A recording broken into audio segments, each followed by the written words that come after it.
to hear from him. Yeah. How's he doing, man? How's he doing? What happened? I mean, Janks. How are those clubs doing? Yeah. What's going on? I mean, I'm hearing too many disturbing things. I'm losing faith in you, brother. Yeah, well, what happened, Howard, was I went away for a while. What do you mean you went away? Here's the story. Captain Janks has the whole story. Well, let me first just update people because they might not know what they're doing. Captain Janks, of course, is the phony phone call guy. You know, we like him and all that. He's been making phony phone calls for years, and we play him here on the show. Then he started a little business where he'd show up at these bars. And he's been doing it for years. And do like Howard Stern Trivia Night and all these things. So around Philly. He would sign contracts with these bars. Next thing I know, the guy has stiffed about 20 bars, I don't know, 10 bars, I don't know how many. Is something going on in his life now? Because he's been doing this for a long time, and we never heard anything bad. So we started, and then all of a sudden. We started to get a lot of letters from bars saying that Captain Janks was guaranteeing them mentions and guaranteeing them that he's going to show up and do a trivia night, and then they'd give him money, and then he wouldn't show up. Right. Somehow he was getting paid up front. And I refused to believe it. But now I do believe it because I've seen too much evidence against Captain Janks and gotten too many letters. You've seen the evidence. Yeah, Janks. I mean, really. I mean, I don't know what to tell you, pal, but that's not cool. Howard, was it was basically a situation where, I was chugging along. I mean, but I also had addiction problems. Yeah. And as a result of that, basically what happened, it came down to, first of all... What are you addicted to? You have no money. Yeah, I was like, what is this? Well, you have to understand something, Howard. I have my preference, you know what I'm saying, but it wasn't about preference. If you have an addiction problem... Janks, you're being very cryptic. What are you addicted to? My preference was prescription painkillers. Okay. All right? But if you're an addict to everything. You can't just stop one or the other. You just stop it all. Right. So what were you doing? I was doing prescription painkillers. Okay. But you said you were doing it all. So what else were you doing? Well, prescription painkillers, drinking, stuff like that. Well, Jax, I remember a few years ago you called the show and you'd said you had just taken an Oxycontin and you wondered if I ever did because it made you feel incredible. Exactly. Do you remember saying that? Yes, I do. Yeah. Did it start before then or after that? Because it made it sound like you just took one and were high. It was going on for a while. Uh-huh. And is that what you were... Obviously, that type of lifestyle will catch up with you. And what was happening was then my car went, and, rent gets, not paid and this and that. Well, that's like, Chris Rock told Howard, if Artie's really fucked up, if you fire him, he'll be broke in 3 months. But so what were you buying, man? You were buying Vicodins and Oxys and all that shit? Yeah. Exactly.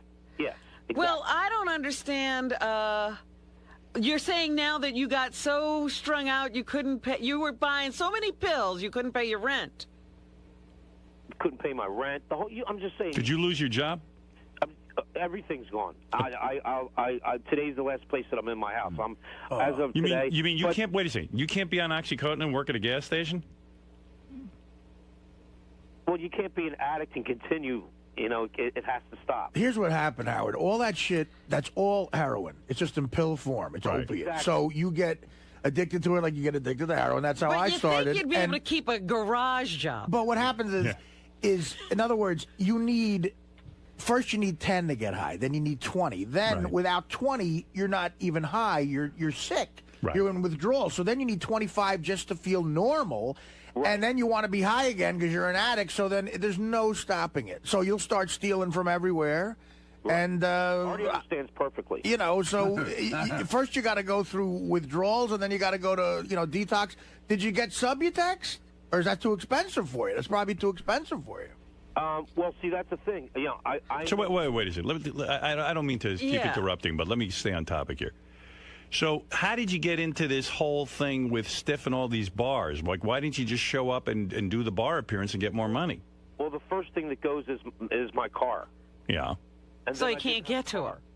So what I tried to do was rent a car every week, so that I could at least get to the appearances. And by doing that, that's opens up a whole nother can of worms. Whereas, you got to pay a lot of money to rent a car for a week. I could paint an exact picture of what he was doing. Probably he You know, because what happens is when you feel all right, you make plans. You know, Right. I'll be there, I'll be there. And then, I don't know, this is the genius part of this. I don't know how in the fuck he got these bars to pay him in advance. I mean, I do stand-up and, you know. You have to wait. Yeah, you know, with the most legit people, and they don't want to send you something in advance. So I don't know.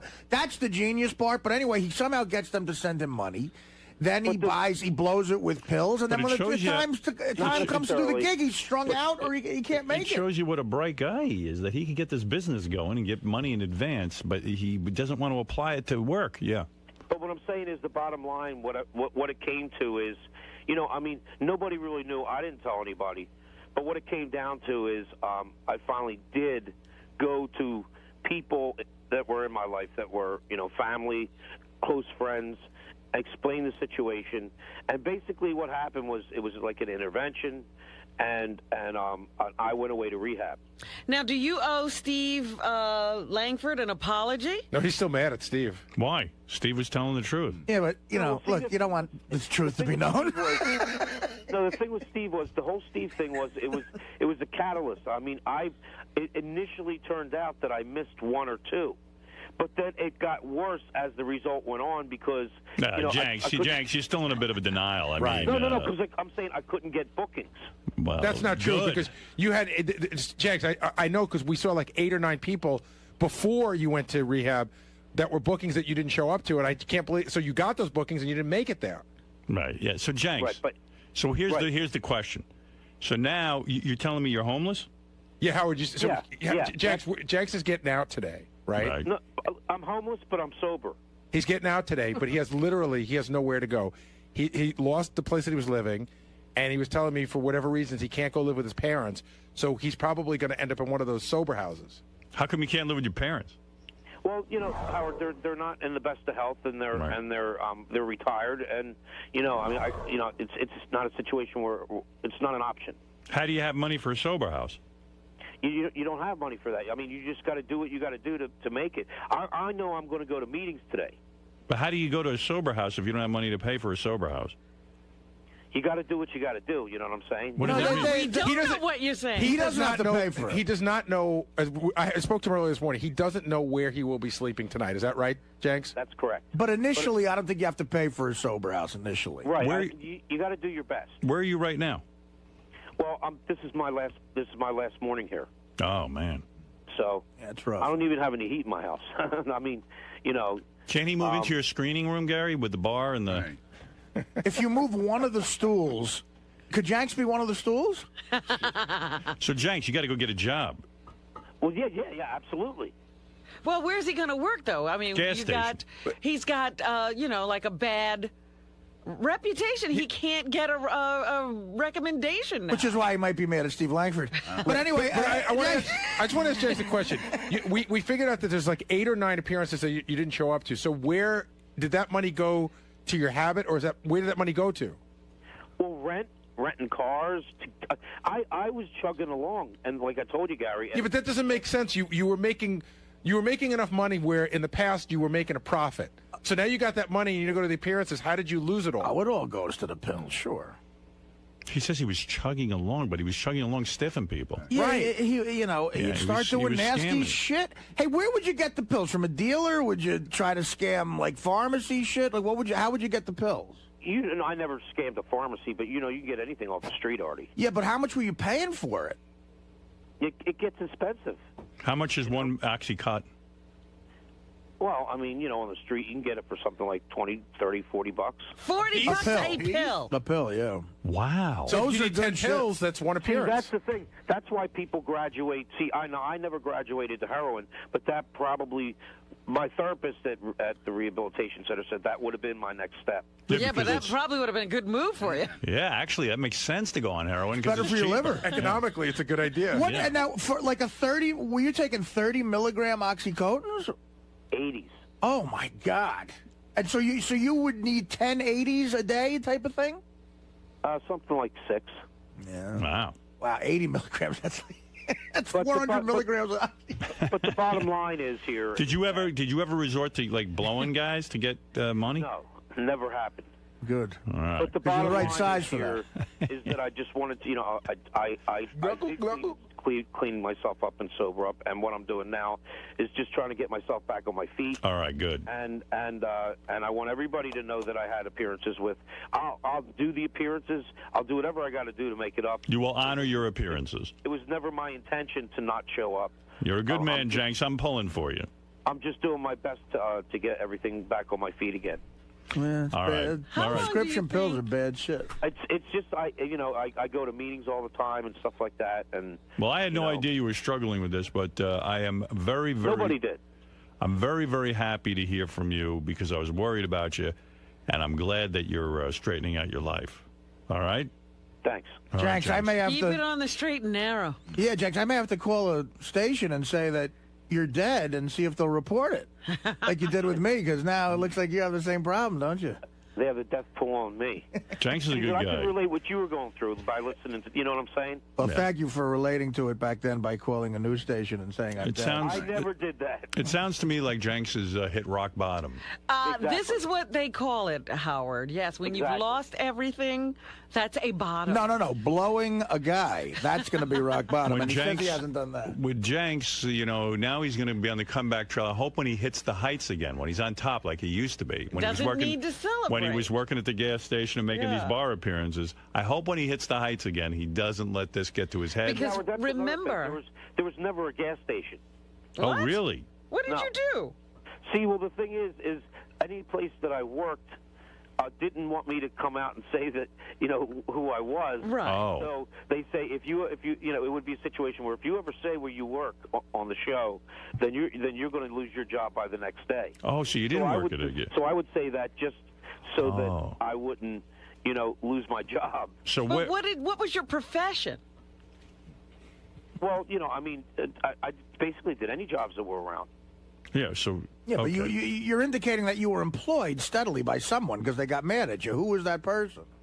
I mean, No, who- no, no, I What, just wanna what know type what of he what did. type of were you a school principal? What was your real occupation? Actually, at one time I worked for I don't even know if I should say this. I worked for U.S. Healthcare, Oh, and I was basically told if you ever say.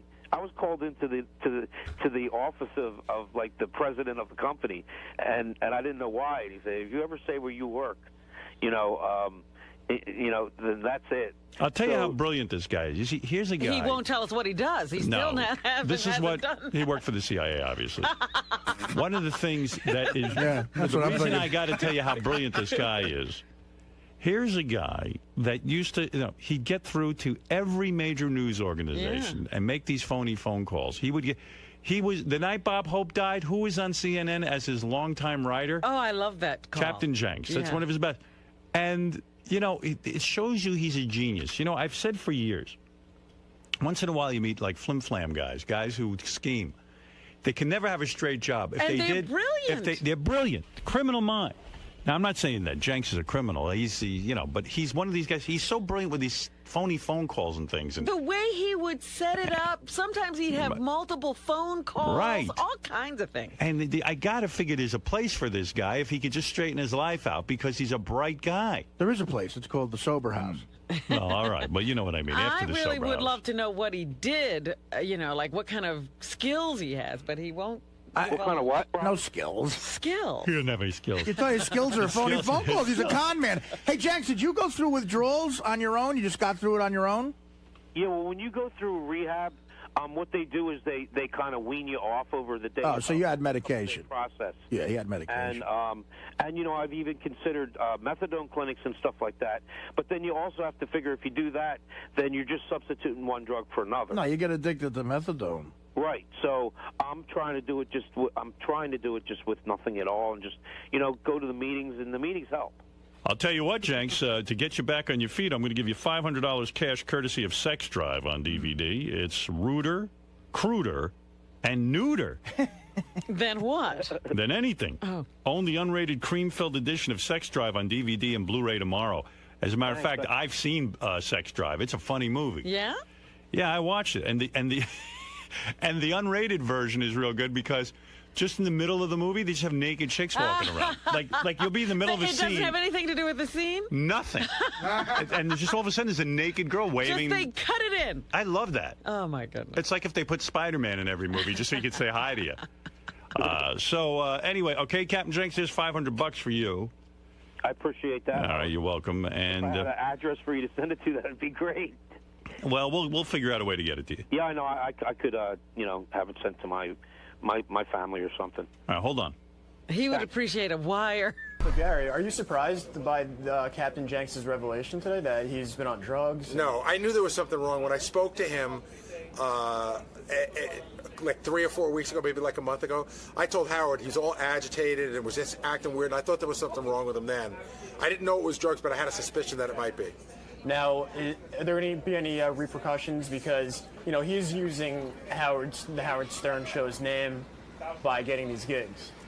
Well, is Howard going to cut him off or anything? But we don't have him on in the sense that, like, he doesn't even get to come on the show and plug. True. He hasn't plugged anything on the show in over 2 years, so, he sort of does his own thing. I'm not happy about the fact because I think that people who work hard and have a business shouldn't lose money to a guy who's doing it in the name of the show, but I really have no real control over him, so he'll have to regain everybody's trust and see if he can go back to doing it again. But, we'll probably have him back on the show, have him in, and he can explain exactly what was going on, and then Howard could decide what to do from there. Listen, we're reporting the story, but the Stern Show was initially contacted by bar owners. We then got contacted by a lot of bar owners. And the story is really in response to all these people who claim that they were hoodwinked and that Captain Janks took the money and did not show up for these appearances. Now, as you remember, a month and a half ago, Captain Janks was on the air on the Stern Show saying, Langford's lying. This isn't true. How dare he? Well, again, if we go in that studio with a news story, it's solid. You can bank on it. You had your facts. Yes, we don't go in there unless we have our facts. Lisa G, speaking of her, here she is with some headlines, and then I have to get to about a million things. Howard 100 News spoke to Sam Simon over the break, who was with Artie Lange in Las Vegas on a taping of Sam's new TV show for the Playboy channel called Sam's Game. I fit a lot of Vegas into 40 hours. Oh, did you? Yeah, I didn't fall off the wagon. No, but no drinking. I shacked up with a broad and I gambled quite a bit. Did you now, drink? Is this a paid girl? No. This is actually a girl. Well, it's a girl who used to be paid. She doesn't charge you anymore? This is. I'll tell she you, sees a future with you? I might fall in love. I might be falling in love with a hooker. Is that true? I really do enjoy this girl's company. But wow. You know what? I'm going to tell you something. She's a real person. I'm going to tell you something. A lot of people think whores aren't real people. Can I tell you something? I know a couple of very famous people. I've heard about this. Yeah. And I've met them. Who have gorgeous wives. Right.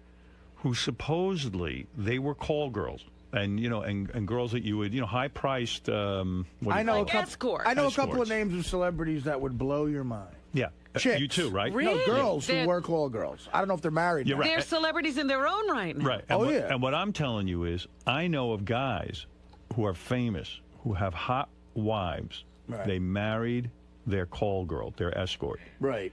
What they do is they sort of clean up their background. They don't, they don't ever mention They get it. the police records. Well, I fucked that over already. Yeah, you fucked that up. But the fact of the matter is, it's not the most unheard of thing. I don't think it's happening. She has kids, and she lives in all the way across the country. But I do it. Listen, But you want a family. I care for this. You girl. tell me you don't have to pay her at all. Did you give her gifts? No, do you ever say to her? I don't have to do anything. No. But do you end up giving her something anyway? Not this time. Right. I was down money, but if I win money, I'll give her something, like a dealer. Right, a tip, like a blackjack good luck dealer. tip. No, I never cash anymore. That's a little gauche. So you went to Vegas. Gift. You went out to Vegas. Sam Simon has a new TV show where he gambles, plays cards, and you sat at the table with Norm and a couple other guys. Right. Okay. It was me. It was Norm. It was Dave Attell. It was Jeff Ross, and it was Playboy Playmates. I sat next to most of the time. I sat next to Brandy Roderick, who is gorgeous, the hottest chick I think I've ever seen in my life. Now, what's she doing? Is she playing? She's playing poker. She can play. So, but here's the funny thing about... What does she wear when she plays poker? She's wearing this, like, sequin-looking top and real tight black pants. And then they had all these I got 3 phone numbers of Playboy chicks who were serving us. You mean... Like bunnies? And you were able to get their phone numbers? Oh, yeah, texted them and everything. I got a gig. He's a big star on the show. I got a gig at the Hard Rock Cafe in Vegas, June 27th, and 3 of them are coming. It's a slam dunk. Do you think, really? Do you think It's they're a slam interested in dunk. sex? What do you mean? I know. Well, a couple of them, it's a slam dunk. Are these girls who appeared in Playboy magazine in the pages? They're bunnies. They served us food. I don't know. So they're yeah, a bunnies. couple of them did. But they were in the magazine. Yeah. That's yeah, high-level right. printing, yes. I mean, you're talking, this one might be the hottest chick I've ever seen in my life, this girl from Michigan. And you got her number, and maybe there's Yeah. She's very sweet. All right. So you go to the TV show taping. You play cards for what, charity? And Ralph was there, too. Ralph is there. Okay, Ralph. So Ralph, I don't know. Chick at the table? Look, I don't know I don't know the details. Okay. How does Ralph end up? I was told that Sam flew Ralph out first class. Wow. Gave him, and now we stayed at the Palms, which is a beautiful hotel. The Palms has a brand new tower that is all just luxury. It's not, not a casino. You know, at hotel. the Hard Rock sometimes you could hear the casino going on all night. Yeah. This is for people who don't want to hear all that shit. So they put Norm and Attell and myself and Ralph up in these huge suites. I had a view of the whole city. It was gorgeous. Right. And Ralph had a nice suite as well. Ralph told me he had the same suite I had. Wow. And he got flown out there first class, and he was there all week. And he was playing the game like it was celebrity. It was all comedians. And Ralph. Playboy, centerfolds, and Ralph was there. I mean, Now, does Ralph sit at the table, and is he part of the taping of the TV show? So he is a celebrity. Yeah. Yeah, all right. And he's the billed as Ralph from the Howard Stern show? He's billed as Ralph Sorrell. That's what I saw on my thing. All right, okay. So here's the funny thing about Sam. Now, we're playing on the Playboy channel. Okay. Okay, so it's a TV show. And all of us, like I said, exactly what you just said. It's for charity, right? Or whatever, or just for fun and stuff. Dave Attell thought that too. Sure. So at the end of one round of play, I wasn't here for this round. Attell lost $1,000 or whatever. Okay. So at the end, some guy comes up to Attell and says, "So you owe Sam $1,000." What? Wait a minute. Are you serious? You're doing Sam a favor. You're doing his TV show. Right, but if you lose money to him, he could lose money to you, and you could lose money to him. But Sam is billed as a professional poker player, as is Norm Macdonald. Right. So there would be an advantage there. And there's also professional. But Jennifer Tilly played, too. And she's a pro. And her husband, Phil, this guy who's a pro. You mean to tell me Dave loses $1,000 and they say you owe Sam $1,000? It gets so much better. Okay. So the next day, now I'm playing with Attell, okay? Yeah. And Attell goes, "Did you know this isn't for charity? Like I owe Sam $1,000." and I went, you know what? Knowing Sam, that doesn't surprise me, but I would have had been told that it's for charity. Yeah. Because they give you $500 to start. Okay. That's your money. Right. And you also get paid $1,600 for being on the show. Oh, okay. So Attell is working for nothing. But Sam knows. Sam knows the kind of people he's with. So, but like we told Norm and you, if you want more than $500, Sam will loan it to you. Loan it to you. Right, and then of course, what's if you the lose, interest rate on that? there's no interest rate. But if you lose more than what you borrowed, you owe him that money. Well, if he is a supposed expert player, he's a professional. If he's a professional poker player, why would I want to go on his TV show, help him out, lose money to him, and lose you're money a degenerate gambler? Yeah, I guess so. So this is what happened. So I said, "How much you giving me?" $500. I said, "Well, I need way more than that." Sure. I said, "Give me $5,000." So the guy immediately, like a loan shark, goes, "Absolutely." Sign Artie up for $5,000. He gives me $5,000 in chips. Now, the start of the TV show that has me and Attell and Norm at it, Sam opens the show by completely humiliating Attell and going, "Listen, on camera, Dave didn't know that he really owes me money, so Dave has to give me $1,000 and then we'll start." So now Attell on the TV show is taking out his wallet.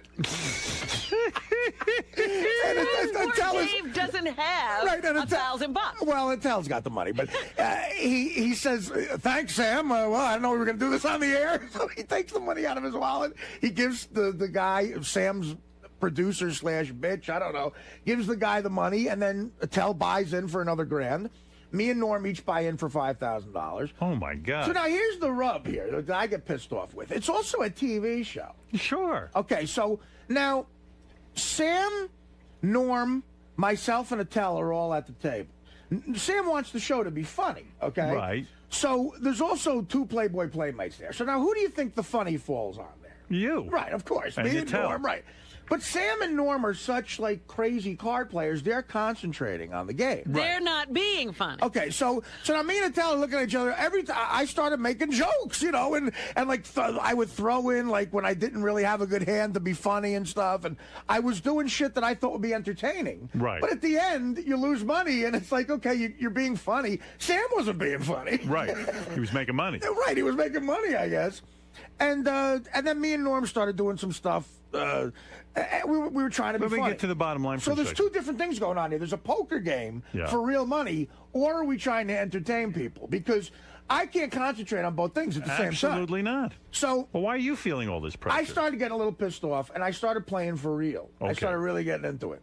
So now at one point I was up 11 grand. But you know what this is like? This is like being asked to do a guest starring role on, let's say, ER. Right. And then being charged a hospital bill. I mean, I never heard of a show like this. But although like, I have to hand it to Sam, it is a reality show. You're really playing for real. It's like doing Letterman, and at the end of Letterman goes, listen, I'm a pro pool shooter. You want to shoot pool for me? Right. Yeah, I mean, all right, so anyway, you start now to play I'm in for the game real. now. But me and Attell, we're casual poker players.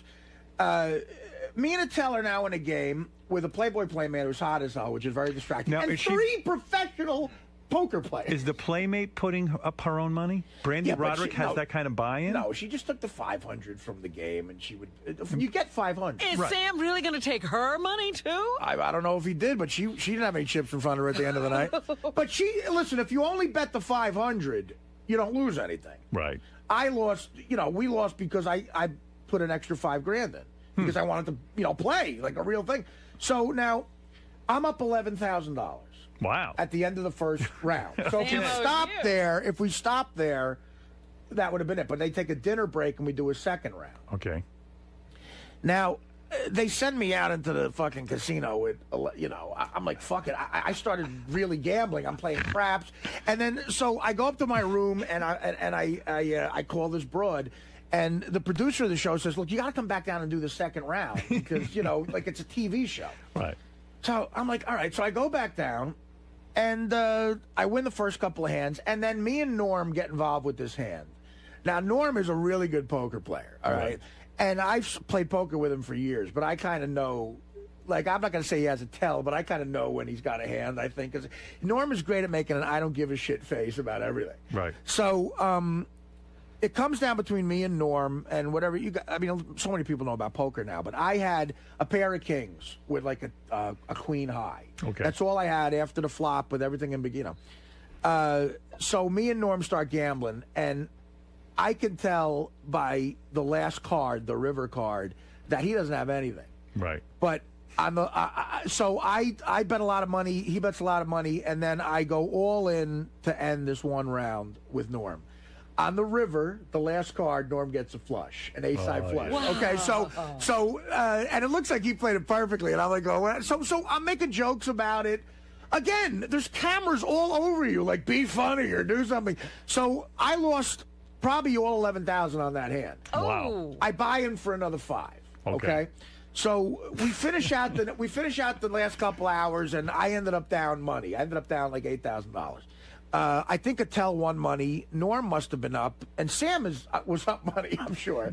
But the second round, Jennifer Tilly stayed. Me and Jennifer Tilly did a movie together. So the whole time we're telling stories about. Well, can the movie. you leave the game? Let's say you're winning, and you say like a real poker game. I want to leave. Not until I you want to finish take taping. my money and go. Well, what if you're losing and look, Brandy Roderick Then has you to can keep go buying out. in? They have people that just the first playmate dropped out in 10 seconds. Right. She lost her money. Okay. And then Brandy sat down, so she was sitting right next to me. I keep ordering food from the waitresses. Like, there's a lot of distractions going on. So at the end of the game, Sam closes everything. Sam has a catchphrase, too, by the way. Oh, what's his catchphrase? I go, what's your catchphrase? He goes, watch, you'll love it. So Sam looks, that arrogant Sam, he looks at the camera and goes, okay, we had a big excitement here, a couple of big hands. I think Artie's down some money. This is Sam Simon. Remember, it's just a game. Remember, it's just a game. Because he's all got a game. all the money. Right. So now here's the funny part. The producer comes up to me, the guy who's going to tell me how much I owe Sam now. Right. At the end of the night, and I'm aggravated. Sam's trying to close the show, and I just go in back of him every time and fuck it up, going, I lost money to the guy who created the fucking Simpsons. I said, yeah, you got to kill me to get that money. I'm not fucking sending you this money, but I pay my debts, whatever. What? So I'm figuring out. I'm trying to count to figure out how much I'm down. But this guy who produces the show, he knows. He's keeping track. He knows everything. He comes up to me and real casually off camera says, "Listen, we did the math. Okay, listen. You owe Sam $8,010. But I'll tell you what. Let's call it $8,000." Oh, isn't that nice? He's going to throw in the 10. He lets you go the 10? $8,010. And then he goes, "But I'll tell you what. Let's call it $8,000." You know what? That's a mensch. So now I leave the table. I owe Sam $8,000. Right. I go up to him, and Sam comes to me and goes, "Thank you so much for doing this." Because, look, we had a vacation. Vegas is fun. Right. But I had stand-up the weekend before and the weekend after vacation. I might have done something else. Right. You know? Right. And besides lose $8,000 to Sam. There's a broad I'm kind of seeing. I might have went to, like, I don't know. I was thinking about Take going her to on vacation. Oh, yeah, something like that. So I'm not seeing this bro. We're committed. So what did you do? Did you write him a check for $8,000? So I go up to Sam and I say, "Listen, it was great being here." He goes, "Thank you so much. It was a big favor. I know you're on vacation, blah, blah, blah." And I say, "Yeah, Sam, no, don't worry about it. You're welcome. I'm glad to do this for you." So where do I send the $8,000 I owe you?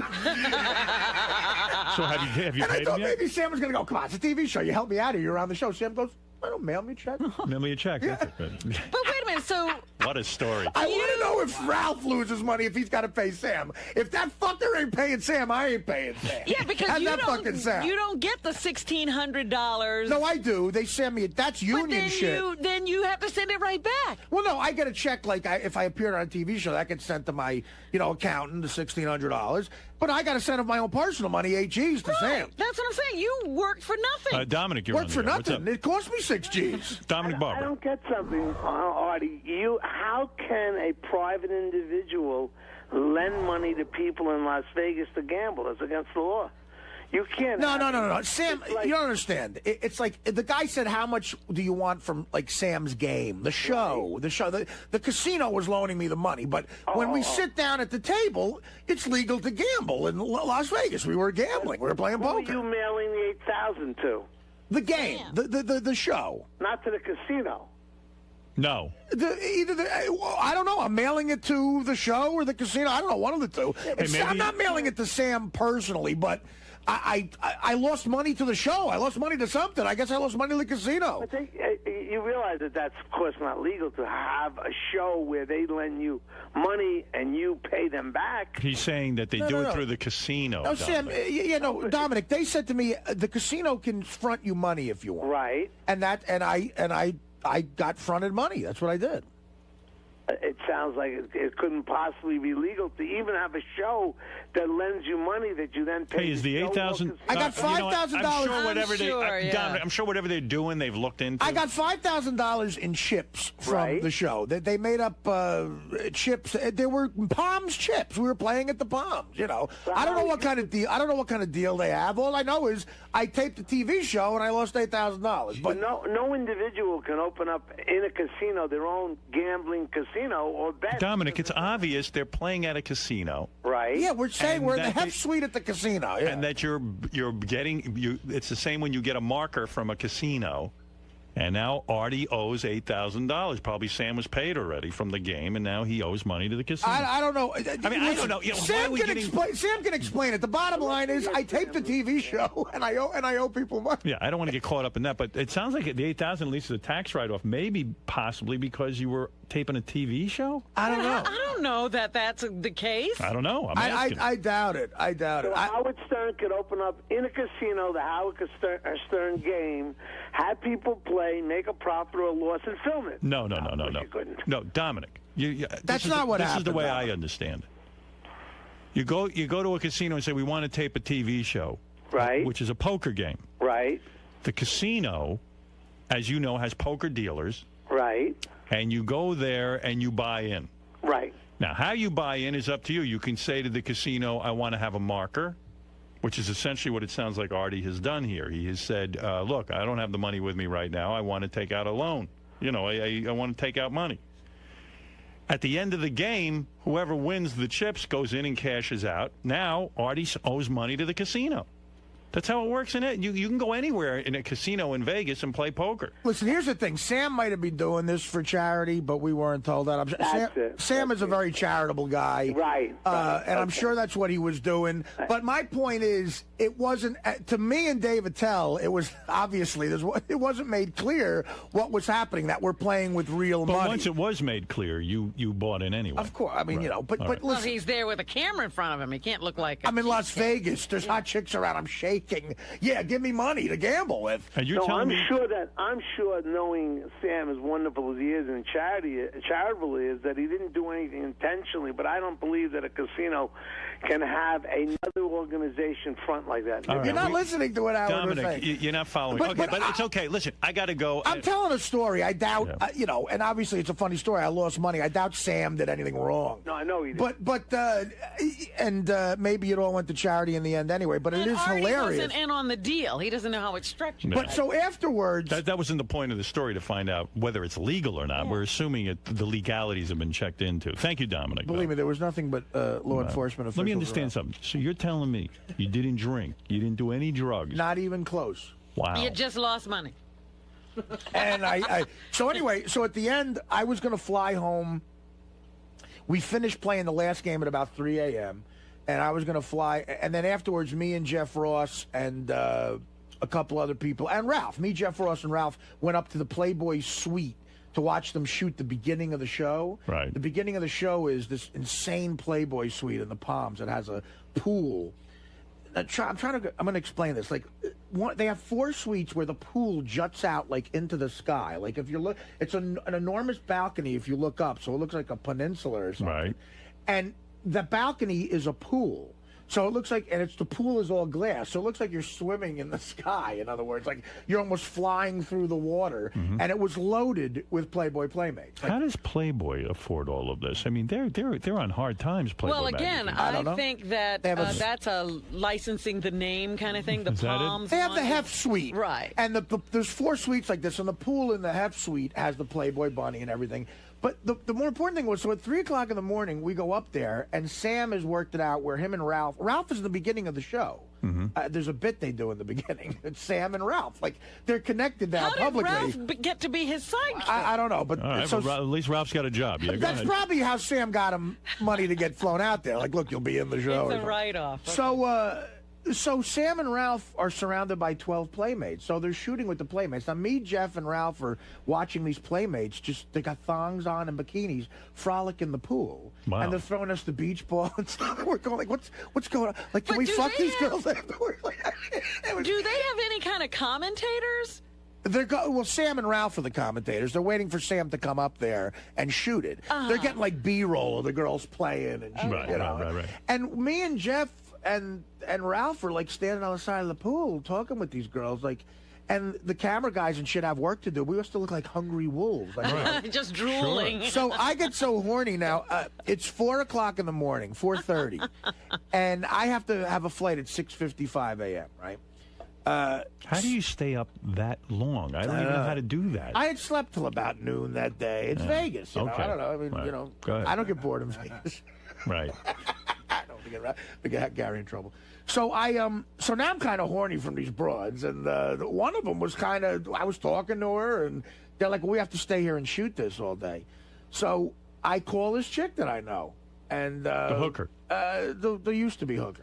Let me ask you something. You really think she used to be a hooker? She's still a hooker, but... In my life, Howard, let's calm down. She's not a hooker. No, you get her for free. I understand that. I don't know what she does. You don't ask. Right now, she could be fucking a guy for money. I don't know. Right. I don't want to think about it. Okay. Right now the girl... Because you have feelings. Right now the girl I'm dating could be shitting. I don't want to think about that. Right. So I call her up, and I'm like, it's either jerk off or call this girl. And when you're in Vegas, there's always options, and... she was around, and she came over, so when she comes over, she must fuck great because she gets paid professionally to do it. She's such a doll. She looks like... who is... a couple of people here have met her. Dan, the Song Party Man. What did he say? She's smoking. Smoking hot. She looks like I showed you a picture of her once. You did? She looks like a young Nicole Eggert. Oh, my God. Like a young one. And you wouldn't deal her to anybody else. Like, this isn't the girl you got for JD or anything like that. What am I, a jerk? What do you think, he's an animal? No, the girl who blew JD and fucked JD was a different girl. So somebody else set that up. That was the best. JD's at Nobu. Clearly a whore comes over. So she shows up to your room. She comes up and like I know everything about her now. I ask about her kids. I know her. How long does it take after the small talk before she starts fucking you? This was quick because I told her I said I was horny. So I ordered some food and yeah, Tracy Morgan showed up and blew. Do you know what happened to Tracy Morgan over vacation? No, what'd he do? He's the funniest guy on the planet. Tracy, do you know about this, Robin? No. His fish tank in his apartment caught fire. I mean, how does your fish tank I don't know, catch but fire? He's the greatest. It's full of water. His fish tank caught fire. And then I think he burned. I don't know what happened. He burned down half the building. What do the fish do? They're like, wait, we're in water. Survived. I don't know. Our water is boiling. I think we're at dinner. So how's your fish tank catch fire? Yeah, go ahead. She shows up. I call up my friend is the producer. This girl that I've known for years produces Sam's show, and I said, listen. I'm shacked up with this broad here. She's known me forever, so she understands what could happen in Vegas. I said, just make it like the Red Eye tonight. So I changed the flight to the Red Eye, and it was like the Keith Richards style. I shut all the windows in the suite, put tinfoil up. I wanted no light in there. And me and the chick were in there for just 10 hours together, getting room service. For 10 hours? How many times you banged this chick? I don't know. We fell asleep a couple of times, probably 4 times. Wow, and for free. Yeah, money. She ordered champagne, which I didn't touch. Right. And really, you were partying with her. You're banging her. No, she's And drinking when champagne. you kiss her, you can taste the champagne, and you don't break. You could have had one little champagne. I don't kiss her. No, I didn't do a goddamn thing. No booze. Would you say nothing. this has turned into a Pretty Woman kind of scenario where you're falling in love with a hooker and I'm Richard Gere? Yeah. Well, yeah. No. No, it's not going to happen. I could never. Something. You whispered under your breath a few moments ago, I'm committed. No, I said I'm not committed. You're not committed. You wear rubber when you're with this chick? Absolutely. You do? Oh, yeah. Seriously? Even for a blowy? No. It started out that way, but no. Now they're in love. I always wear a rubber, though. With But her. no kissing? Really? It's like that, huh? No. No kissing? No. I mean, now there's kissing. Yeah, we can't. But just I know her. She's a good girl. She's all right. Wow. Everybody's got bills. You got a picture of this chick right now? No, I have one. I'll get you one. Give me a couple. I showed you a picture of her. I'm confused. You thought she was hot. You showed me the picture of her before you became emotionally involved with her. That's why I didn't pay. Now that she's your girlfriend, I want to. She's not my girlfriend. She's not my girlfriend. No. She going to come to Jersey and hang out with you? No. That's been not for her. That's been discussed, but no. No. Why not? Maybe at the Shore House. As Robin knows, I'll have any type of broad at the Shore House. Your mom doesn't go to the Shore House. Oh, yes, my mother has her own. His mother decorated my the mother, Shore House. are you kidding me? My mother has her own wing. She has a suite. So if a whore shows up. No, it's not going to happen. It's not going to happen unless my mother's away. Unless my mother goes on the Sounds to me like you're falling in love with this girl, but you're worried about what society's going to think. No, would I worry about society? Look at me. In a weird way, yeah. No. There are areas where you worry. There's a lot of complications with her. The kids. That's one. Also, where she's from and geography and everything else. She could move. What's to stop her move from right moving? into that Shore House. Calm down, Robin. If my mother goes on the summer-long cruise I'm trying to get her to go on. The way I'm thinking about it is you got a whore for free, and you had to pay Sam Simon $8,000. So you're kind of sort of equal. made out of you. Yeah, you did okay. Now, in regular gambling. Go ahead. In regular gambling, I won $12,000.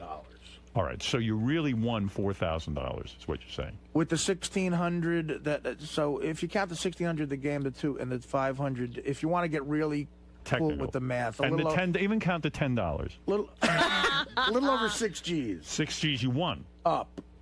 Okay, Yeah. so Thank goodness for your regular gambling. Yeah, and again, Sam, of course, will get on here and give his story, but Dave Attell knows that in the beginning he didn't know, and I didn't know for sure. Yeah, but that's kind of a screwy thing. I think from my calculations, Attell ended up some money, and I bet Norm and Sam are up a shitload of money.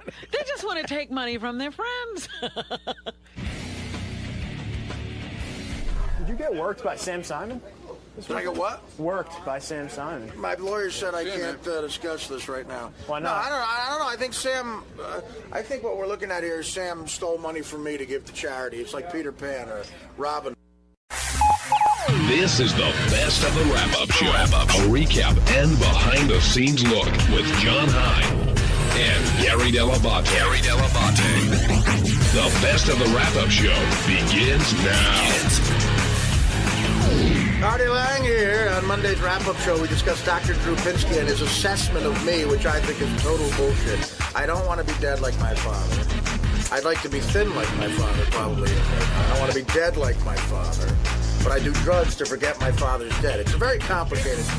Join us when the exploiter of the century, Dr. Drew, comes in and hopes that he gets me to die on his show instead of this show. I'm dying on our show, not Dr. Drew's show. Fuck you. And fuck you!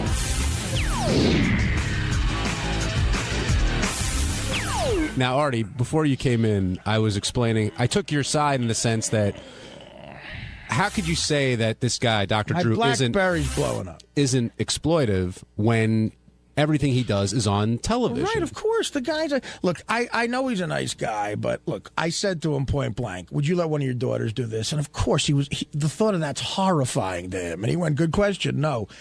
It's just, look, he's taking advantage of the biggest fuck-ups that are out in L.A. right now. You know, I mean, that's it. Okay. So let's say we buy into that point, which you're not off on that all the way. I don't know how I'm off at all. Do you still think that he's not giving them proper treatment? No, they're not going to. He admitted it. By not being able to throw out the real entertaining people like Gary Busey and he said Tawny, I don't know what she was doing. By not being able to throw them, okay, by not being able to throw them out. And why do you throw them out?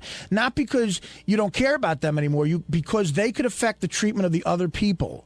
That's why you throw them out. So by not being able to throw them out, to have them still there, still being a disruptive force with the other people, no one's getting proper treatment. Okay, nobody. Say we buy into that, right? So because I'm saying I buy into that. Artie, listen. Okay, you're right. Does that mean that he has no ability to judge or diagnose anybody else? No, that doesn't mean that. I'm just saying he doesn't care about it as much. That's all. I'm saying that, look, he's admitting that. Okay, I don't think he's a bad guy, but here's a true doctor with integrity. Here's a guy, and look, none of us are Jesus Christ, and I'm not judging anybody, and I know I'm about to put him up on a pedestal that no human being should be put up to, and I don't think anybody should be perfect, except Benji, who's clearly a perfectionist.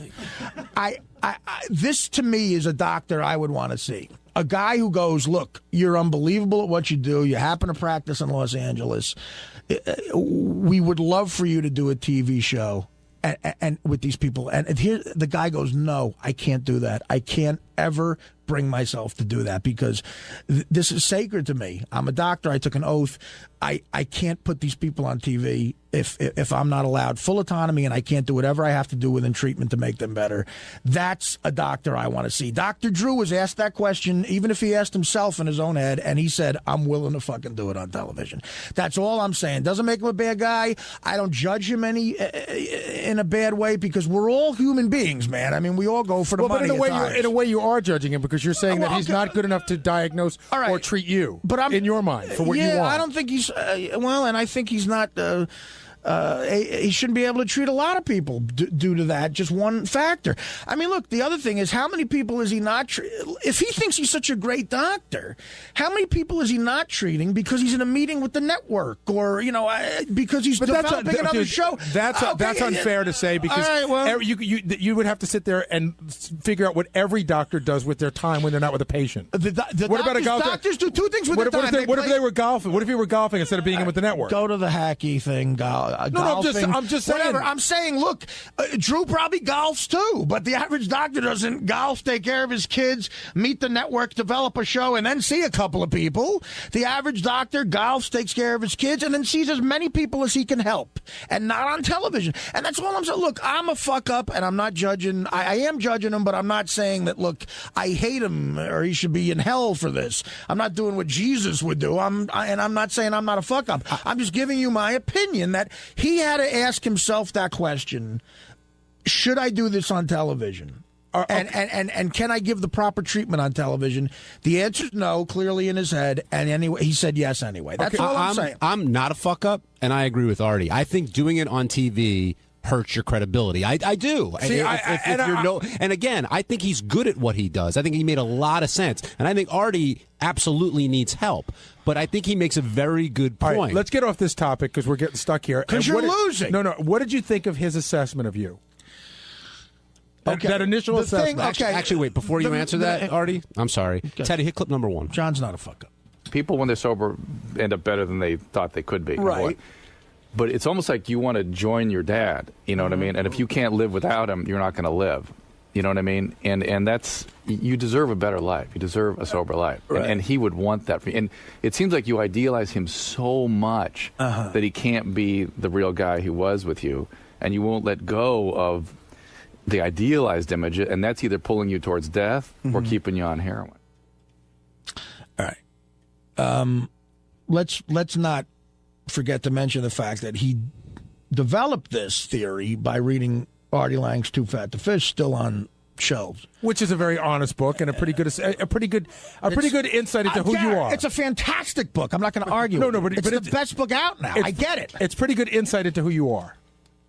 It's not every moment. He called the book riveting. Good. Okay. So get to the answer, the point. He bought his own copy too. Listen. No, he didn't. I don't want to be dead, okay? That's extreme. I don't want to join my father in death. What he did say after that, which I think is probably true, is it might be the reason I'm still doing heroin and other drugs. I don't want to be dead. If there was an afterlife that you believed in and my father saw me there before I was 90, I think he wouldn't want me there either. I wouldn't want to be there. I don't want to be dead. I'm telling you right now, I don't. But it might be the thing that keeps me going back to drugs. Do you think that you have put your father on this pedestal and idealized him to a place that may not be real anymore? Well, look, if you read the book, I say in the book when I describe some of the things he did that he did put my mother through hell at times. He was crazy. But it's about you and him, though. Just about you and him. Yeah, no, I mean, look, a shrink might beg to differ, but I don't think I put him up on that pedestal where he can do no wrong. But it's funny because in a way you almost said that today when you talked about how when your dad was a quadriplegic, how in your mind you thought that a thief coming into the house, that your dad could still somehow defend that. But that was then. I don't believe that now. It's a long time ago, Gary. Okay. And I don't believe that now. If my father was a quadriplegic in the house and a burglar broke in now, we'd be fucked. I'd leave and let him, do whatever. Steal my father. But so at that point I did. At that point I can remember going to bed at night and just saying, God, if someone broke in, we'd be fine. I don't think that anymore. I was 20 when that happened. Look, clearly something's fucking me up. Clearly my father has something to do with it, but I don't want to be dead. I promise you. But do you think that Dr. Drew is right in saying that the father connection you believe has to do with why you keep going back? You said something today that shocked me. Yeah, that could have something to do with me doing drugs. Of course, I'm sure it does. You said something today that shocked me, which I did not realize. You said that you have not been more than 11 months sober in how long? Since I was 17, probably? I had no idea. Yeah, See, wait, I thought you had long. Wait. Since you were 17, how long have you been sober for? But Art, that's kind of interesting what you just said. And I've noticed that before. When was your dad's accident? October 1985. A week after my 18th birthday. So I started drinking before he fell. But let's define started drinking. We're having a beer here and there. When did you have a problem with drinking? Or have you ever had a problem with drinking? Sure I have, of course. In other words, do you think you were heading down the road you were heading down before your father's accident, or not necessarily? No. I don't blame him for me leaving. Look, I got into college under false pretenses, and I would have left. School was not for me. Although my road that I took after that might have been much different. He might have been like, look, then you're going to just work with me and maybe try to learn this business. Or I don't know if he would have tolerated me going into New York every day without work. And he wouldn't have minded me chasing the dream to be a comedian, but I think because he was a big fan of comedy. But I think I don't know if he would have let me fuck up as much as I did in those years. It's interesting, and I don't know if I would have had as much drive to make it. It's weird. My life would have been very different. I don't know. You say you want to live. You don't want to die. You don't want to die. You say that a couple times, but in your book, I know you tried suicide once. Have you been feeling that way for a long time recently? Like, it seemed like when you went down to Florida, I wouldn't say you had an epiphany, but you definitely came up saying, you know what, I got a lot to live for. I'm in a good place. I'm feeling a lot better. Yeah, I didn't say I was in a good place till I got to Miami. A better place. That was a great place, Miami. It sounded like with it. The hotel. Nobu. Some of the chicks down there. The wellness center was a horrible place. Rehab's a horrible place. Must be the worst 9 days of your life. But, Gary, you know what? I saw your house in Connecticut. You wouldn't last 10 seconds at this fucking place. I think, dude, I'll show you where you guys are making I'll show you where I grew up. You guys are making it. I know where you grew up in shit. Long did. Island. It's all shit there. But what did I grow up in? Beverly Hills? No, but I think that you leaving because of the conditions is an excuse, not a reason. I know that you're used to a better way. I'm going to see if your wife would tolerate this rug in your house for 10 seconds. My wife doesn't have to go. Do you have good water pressure in your house? Did they say to you when you left, like, we don't think this is... Hey, Art, when you left, did they say, we don't think this is a good idea? Or they're like, that's fine, just Who come told them? Hi, this is Scott the Engineer, and on Tuesday's wrap-up show, we talked about how I recorded John's demo tape for the Tonight Show, and then told him I wasn't going to give it to Howard, and then turned around and gave it to Howard. What a bitch I am. Right, John?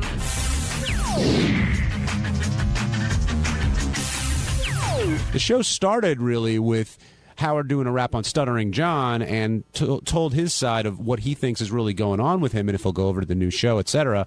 But when he played the tape of Scott recording John auditioning for the announcer job at the Tonight Show, you heard Scott in the background and Fred doing Scott's laugh, but Gary was telling me during the break, John lived to fuck with Scott. He did. First of all, you have to understand something. Scott didn't even have that John thing in the profit system.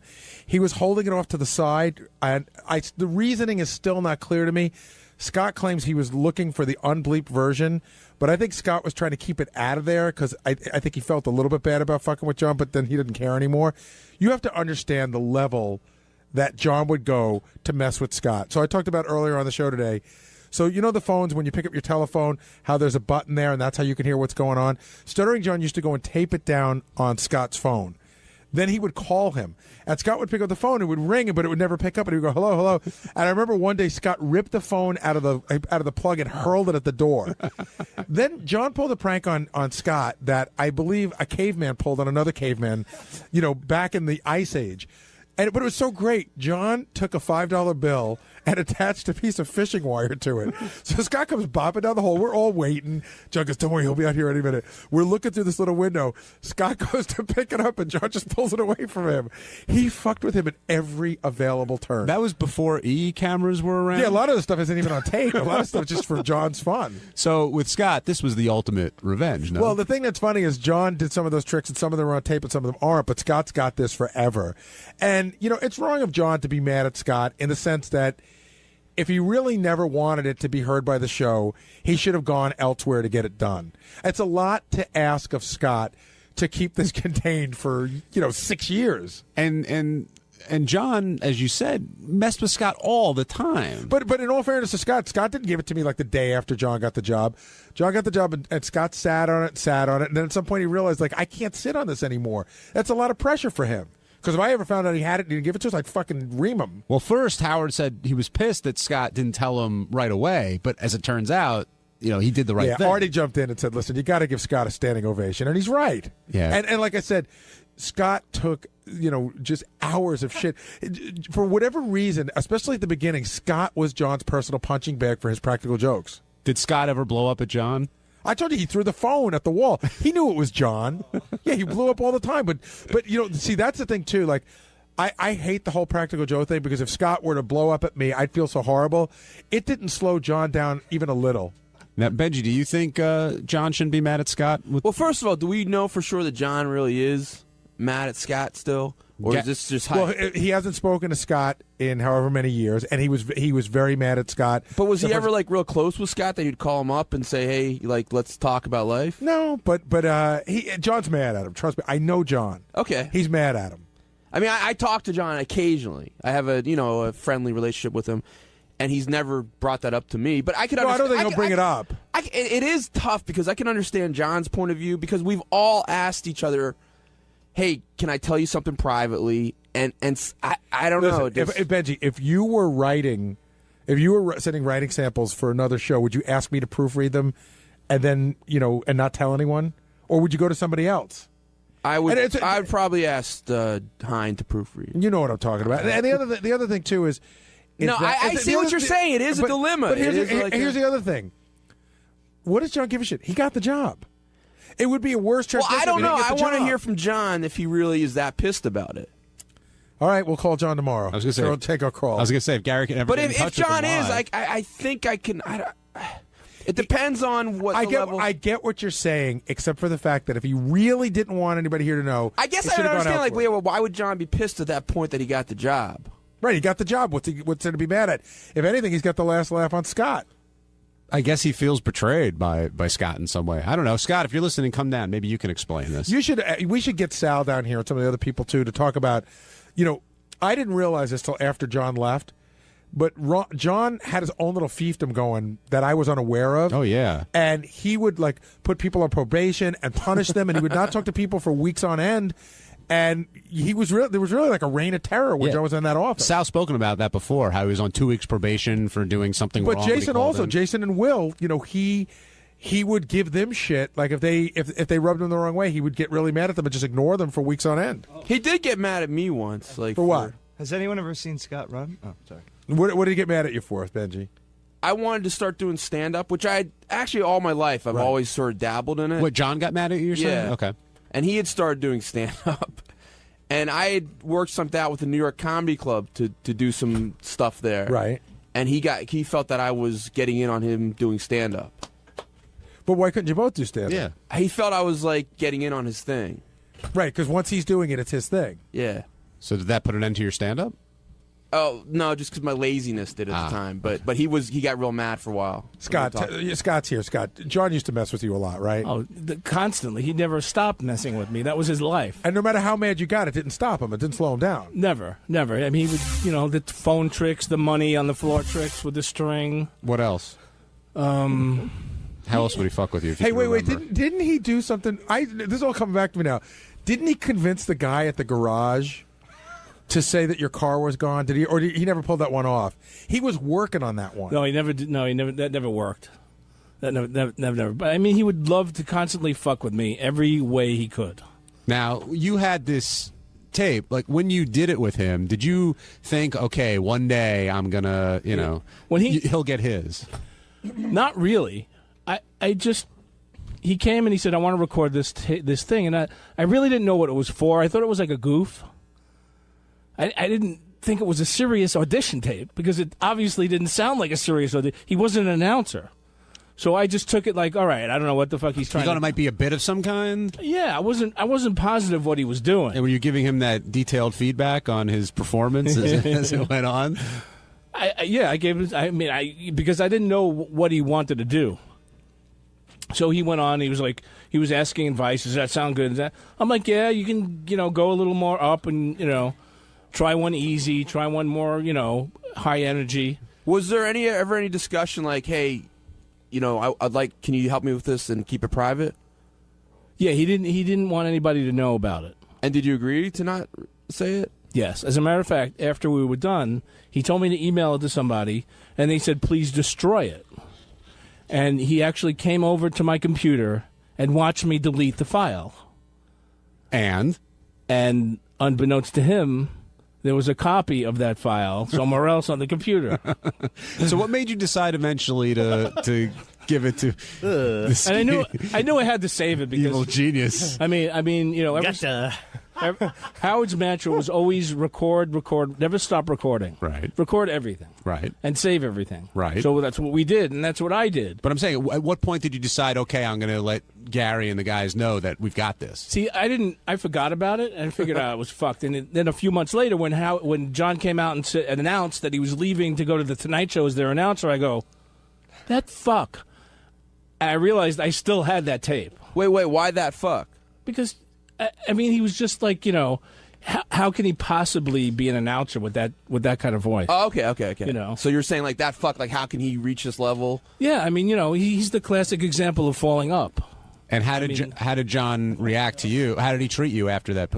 Gary says he hasn't spoken to you since. No, I saw him once out in Vegas, and he barely looked at me. But I mean, that day. Oh, if you can remember back. Oh, God, he was so angry. I mean, he's like, you know, I trusted you. You were my friend. You know, you tell me things I don't tell anybody. And he was just so mad. I mean, I had it, and I excuse me, I saved it for the great time, and I wasn't going to use it until he announced that I'm the announcer on the Tonight Show. Right. So you did no harm in that sense, but he's still pissed that you betrayed his confidence. Yeah, he already had the job. I didn't fuck it up. In other words, I didn't go right to Howard and say, John recorded this tape. I held it. All right, and JD, you love when Fred was doing Scott giving John advice during the session, right? Oh, of course. Yeah. I've seen Scott in the middle of recording sessions, and he just sits there, like doesn't react to anything you say or do, and just stares at the waveform going by that's recording. Wait a minute. And Artie was like, "Oh, Scott's one take. Get out. You're done. You don't need it. It's perfect." That's not true. You think that's unfair?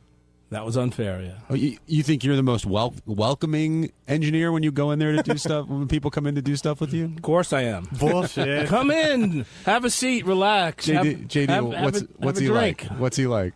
The fuck do you want? Hey, it's Gary Dell'Abate, Baba Booey. On Wednesday's wrap-up show, we talked about how we had on the best guest we could possibly have on, one of the greatest musicians of all times, an American icon, Paul McCartney. And then we also talked about how Robin hurled herself at him to try to get a date and was rebuffed. That's how it went.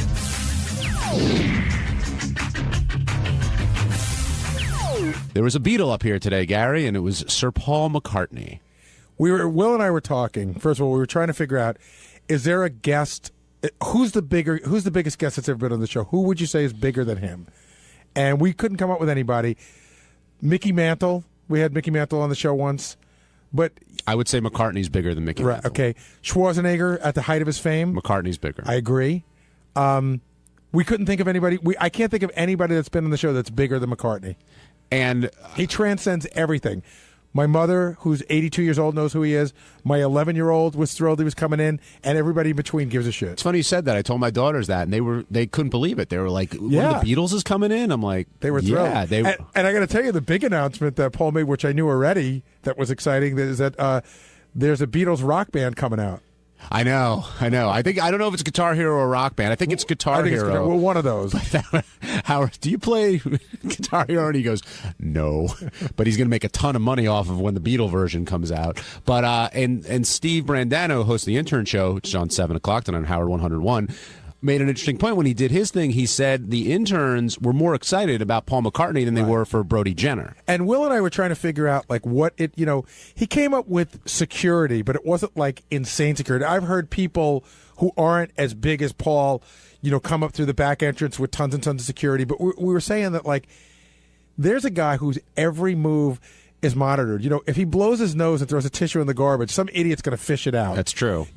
People watch everything he does and being that guy, he's pretty level-headed, pretty low-key considering. I remember, and you guys know we're huge Beatle fanatics, but I remember reading a lot about how he sort of drives his own car. He's very down to earth. Now, granted, he's one of the richest men in the world, but he's sort of a regular guy in a sense, which I know you're thinking, how could he be a regular guy? He's as regular a guy as you can be with $1 billion. No, but I mean that as a compliment. He's as regular a guy as you can be.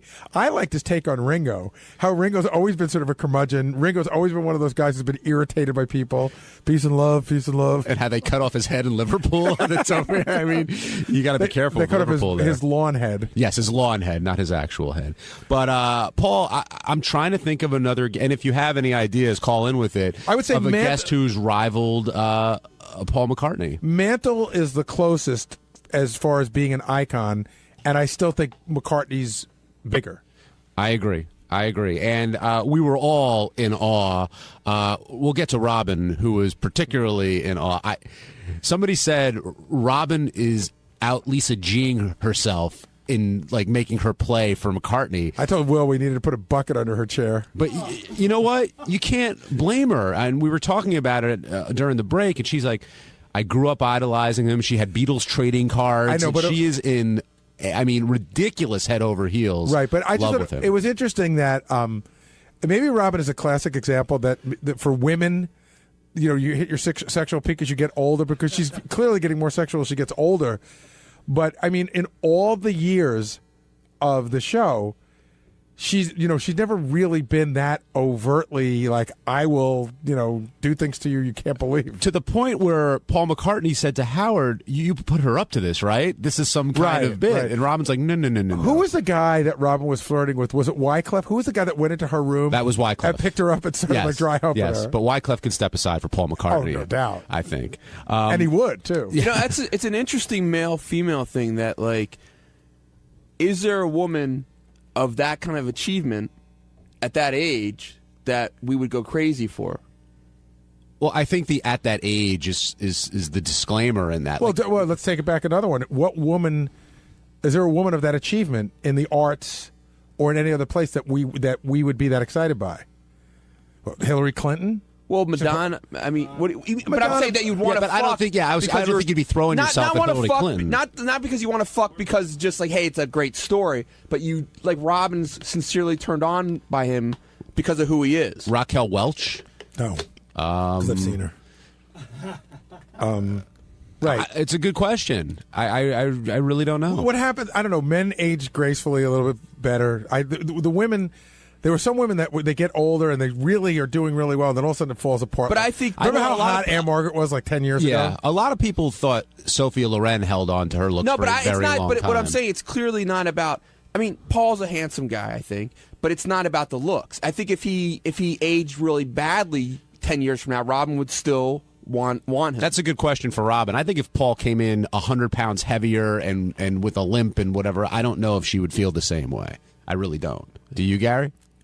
No, I think he still sort of has his looks.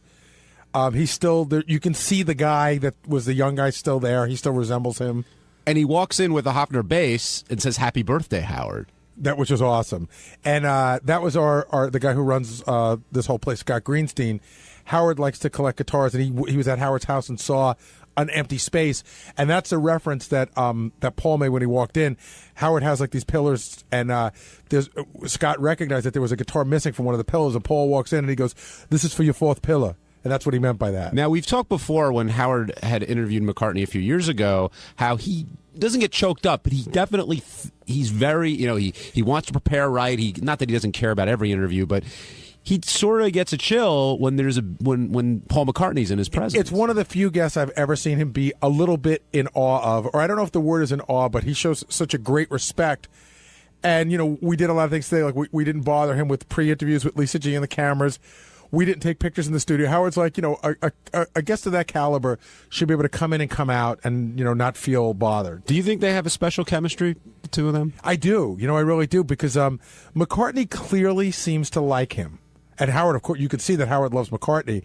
But McCartney clearly seems to, find Howard endearing.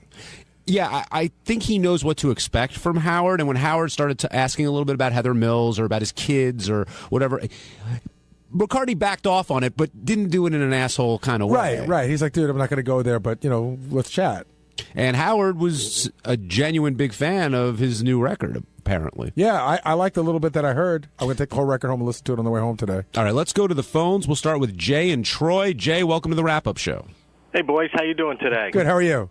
Real great, thanks. I hopped up a couple hours early just to listen to McCartney. And what you guys were saying about it, Paul came in a couple pounds heavier or something, you got to remember, he's still got $1 billion, okay? He looks pretty fucking good. The difference between Mantle and maybe McCartney, and Gary, I don't know, you might remember this. When Mantle died, Howard sang a song. You probably don't remember it, do you, Gary? No.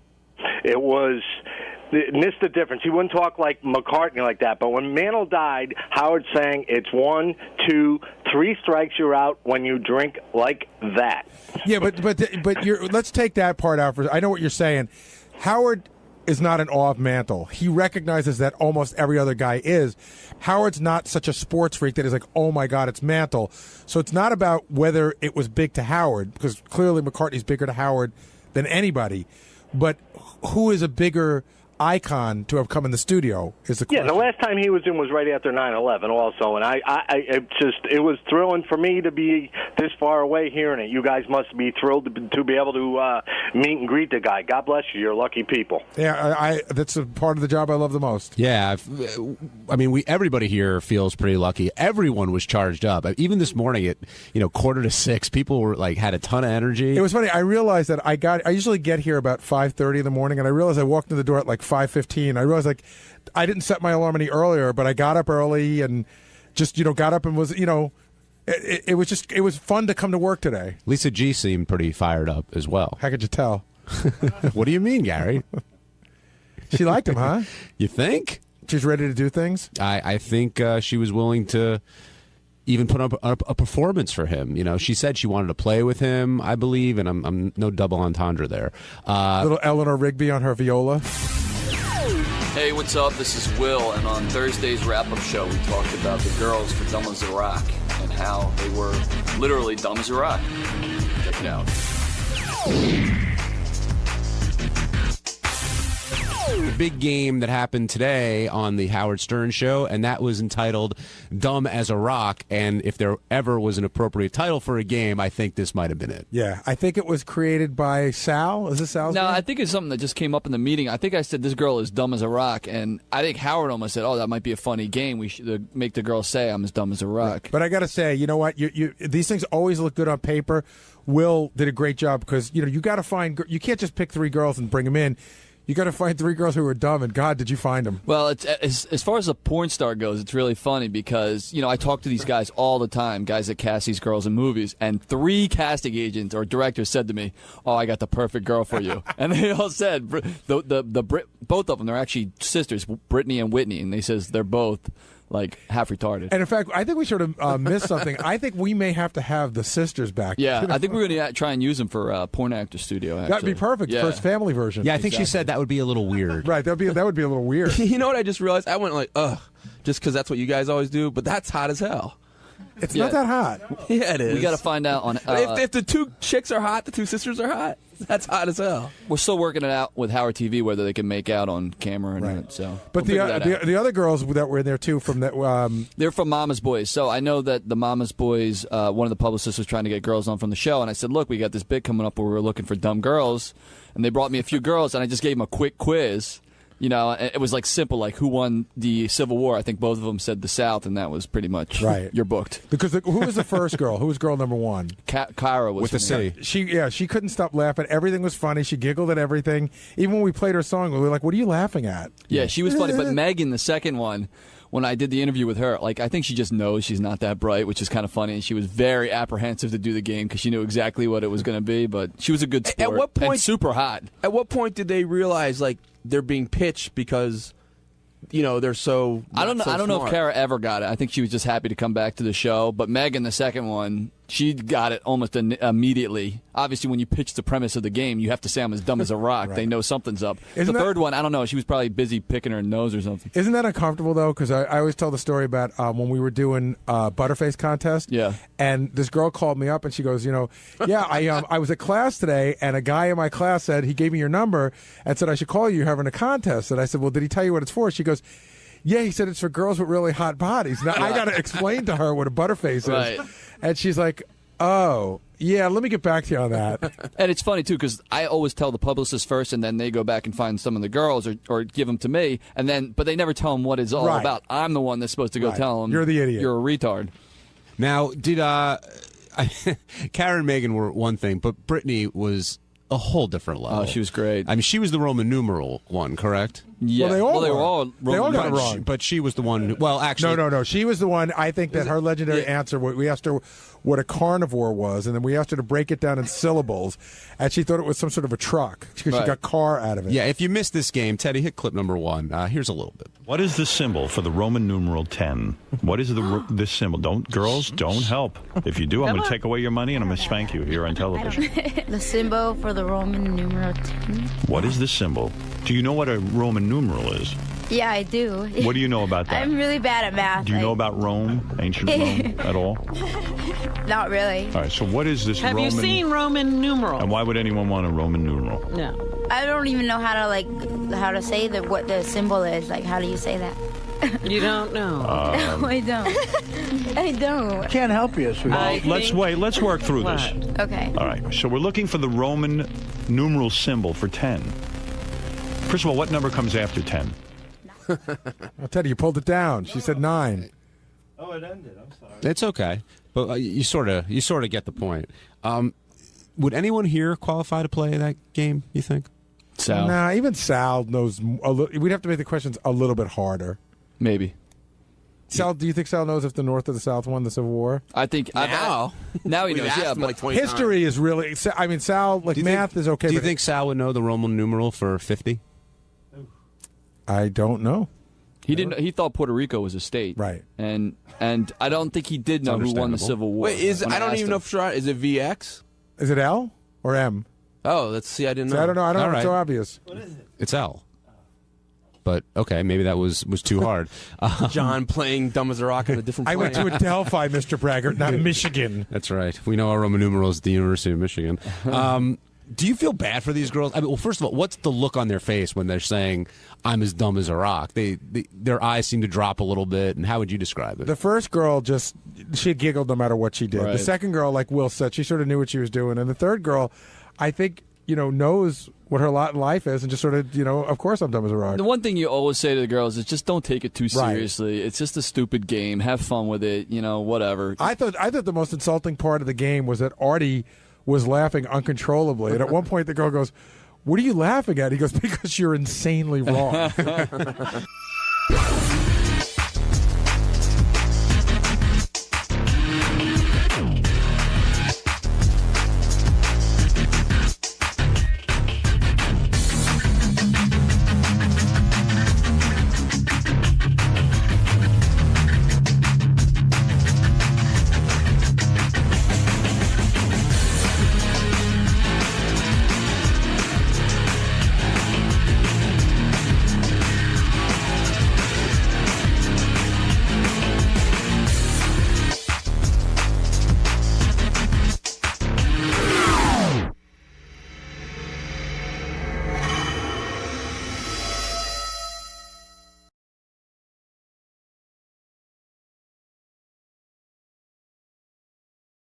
My tea.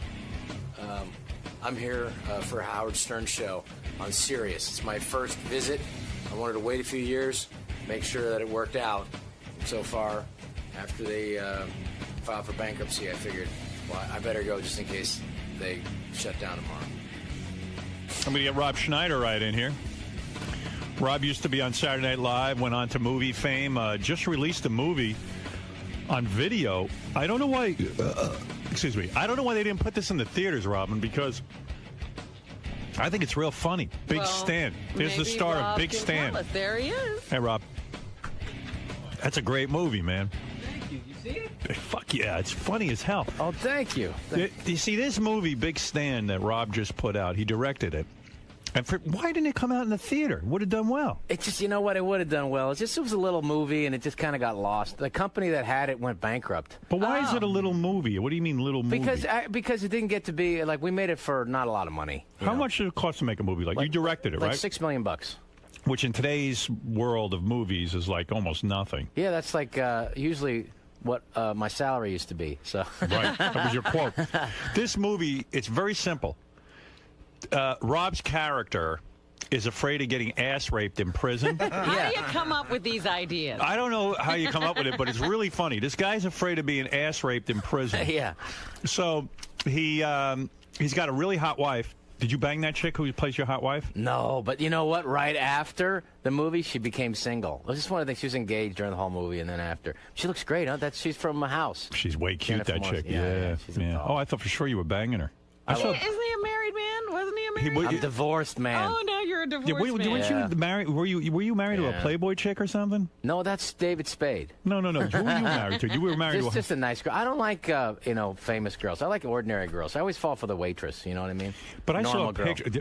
That's bullshit because there's Artie. Hey, Artie. I saw a picture of a chick that you she was hot though. Dated Nicoletta or Nicolette or something. Something like that. Sounds oh about my right. God! Yeah, she was good looking. That was no regular chick. Yeah, you're right. No, she was a hot regular. What was she, a model?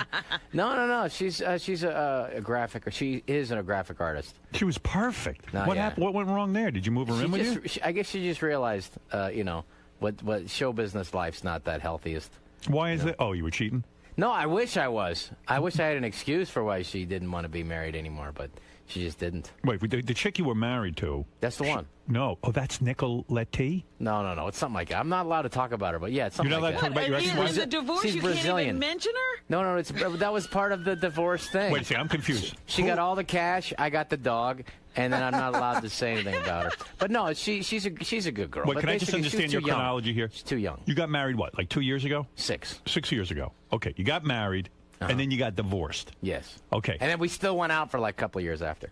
Oh, you did? I couldn't let go. Okay, because she was that hot.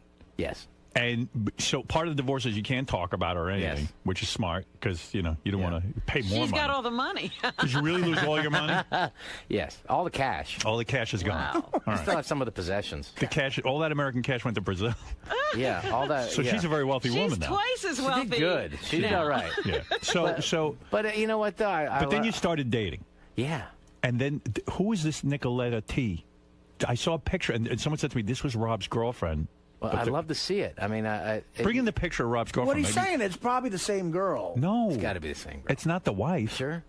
I don't think so. It's got to be. Was your wife's name But I'm dating a Nicolette? great girl now. Wait a second. Was your wife's name Nicolette? No. I can't. I don't want to say her name. Don't say her name. But yeah, no, it wasn't That Nicolette. But it costs sounds more money? like that. It's kind of exotic name. She's Brazilian. You're dating a girl now? Yeah.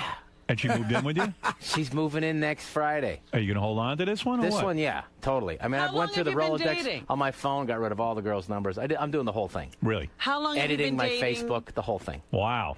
Getting rid of the evidence in the house. How long have you That's been taken dating some this time. one, Rob? A few months. It's good. But you could end up cheating. That's what No, broke you know up the what, first though? marriage. No. Actually, it wasn't cheating. It just she just discovered she was married to me, and just said, you know what, this isn't that great. It Oh, I seemed heard good. you were cheating. No, you're confusing me with David Spade. You sure? I think so. I wish I was cheating at this one. I don't know. To be honest, I think when we were dating after the divorce, I think I did do some cheating. Because Yes, that's true. Yeah, because I remember one movie you were doing. I think when you were shooting Deuce Bigelow 2. It's kind of hard. You're in Europe and you're surrounded by beautiful girls. Yeah. You get a lot of pussy. Oh, yeah, People do remember? fly under the radar. You're not like I a do David fly. Spade. I fly deeper under the radar than David. Spade had a kid, with a Playboy playmate. I know. Is that your Our worst nightmare? Playboy playmate. Right. I know, but the worst part of that nightmare is that he can't even she doesn't even live in the same continent vicinity. Yeah, I mean, it's not in the same area. Well, you remember, Rob, when we were the last time we were in Vegas, maybe he sent over auditions for chicks for. They auditioned all these Yeah, that's what I was going to say. chicks. Remember the audition tapes? Deuce Bigelow, European Gigolo. Yeah. They were only the hottest chicks I've ever seen in my fucking life. That was pretty darn good. Oh my So God. I got to tell you about Rob's new movie because it really is good. Sounds It's great. called Big Stan. It wasn't in the movie theaters, which should have been. It was in the movie theaters like in Mexico, and I got it in Spain, Australia, Bulgaria. That's a shame. Germany. This movie's really funny. Now, I'm not bullshitting you. This movie is unbelievable. It sounds great. So Rob's this super successful rip-off real estate guy. He gets busted, and judge gives him 3 to 5 years in prison. Big Stan. So Rob's got this hot wife and everything, and he's freaking out because the only thing he knows about prison is you get fucked in your ass. You get ass raped. So Yeah. he runs into some guy who was actually in prison at a bar. You know who that was? Yeah. I was surprised. I saw it in the credits. That was the guy who played Grizzly Adams. Grizzly Adams. Oh, you Dan kidding? Haggerty. Dan Yeah. Haggerty you found? So listen he to was this. great. Yeah, he was really good. says to him, man, look, he looks at Rob and he goes, I love to see you what are Dan going to Agnew get looks like." so ass-fucked in prison. Like, everyone's going to fucking rape you. So Rob's freaking out. He goes to karate school. And in karate school, you've been to karate school, Robin. You know, they just have, he's a yellow belt. He's going nowhere. Nobody I'm can a yellow beat belt. Nobody's anybody up with a yellow belt. Nobody's afraid of a yellow belt. He's got 6 months to learn karate, Right. or else, you know, it's over for him. Because in prison, everyone is just going to be raping Rob over and over and over again.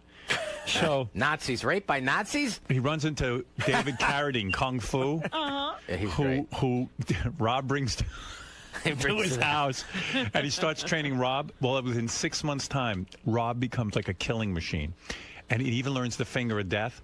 He can take one finger and fucking like punch it through a brick wall. Oh, really? That's how powerful he is. He becomes like a master. So I don't want to ruin the whole movie, but he goes to prison, and he right away he has to beat the shit out of like the worst rapist. You can't ruin this movie because every scene you've described, I want to see. Yeah, that's right. He beats up this black guy.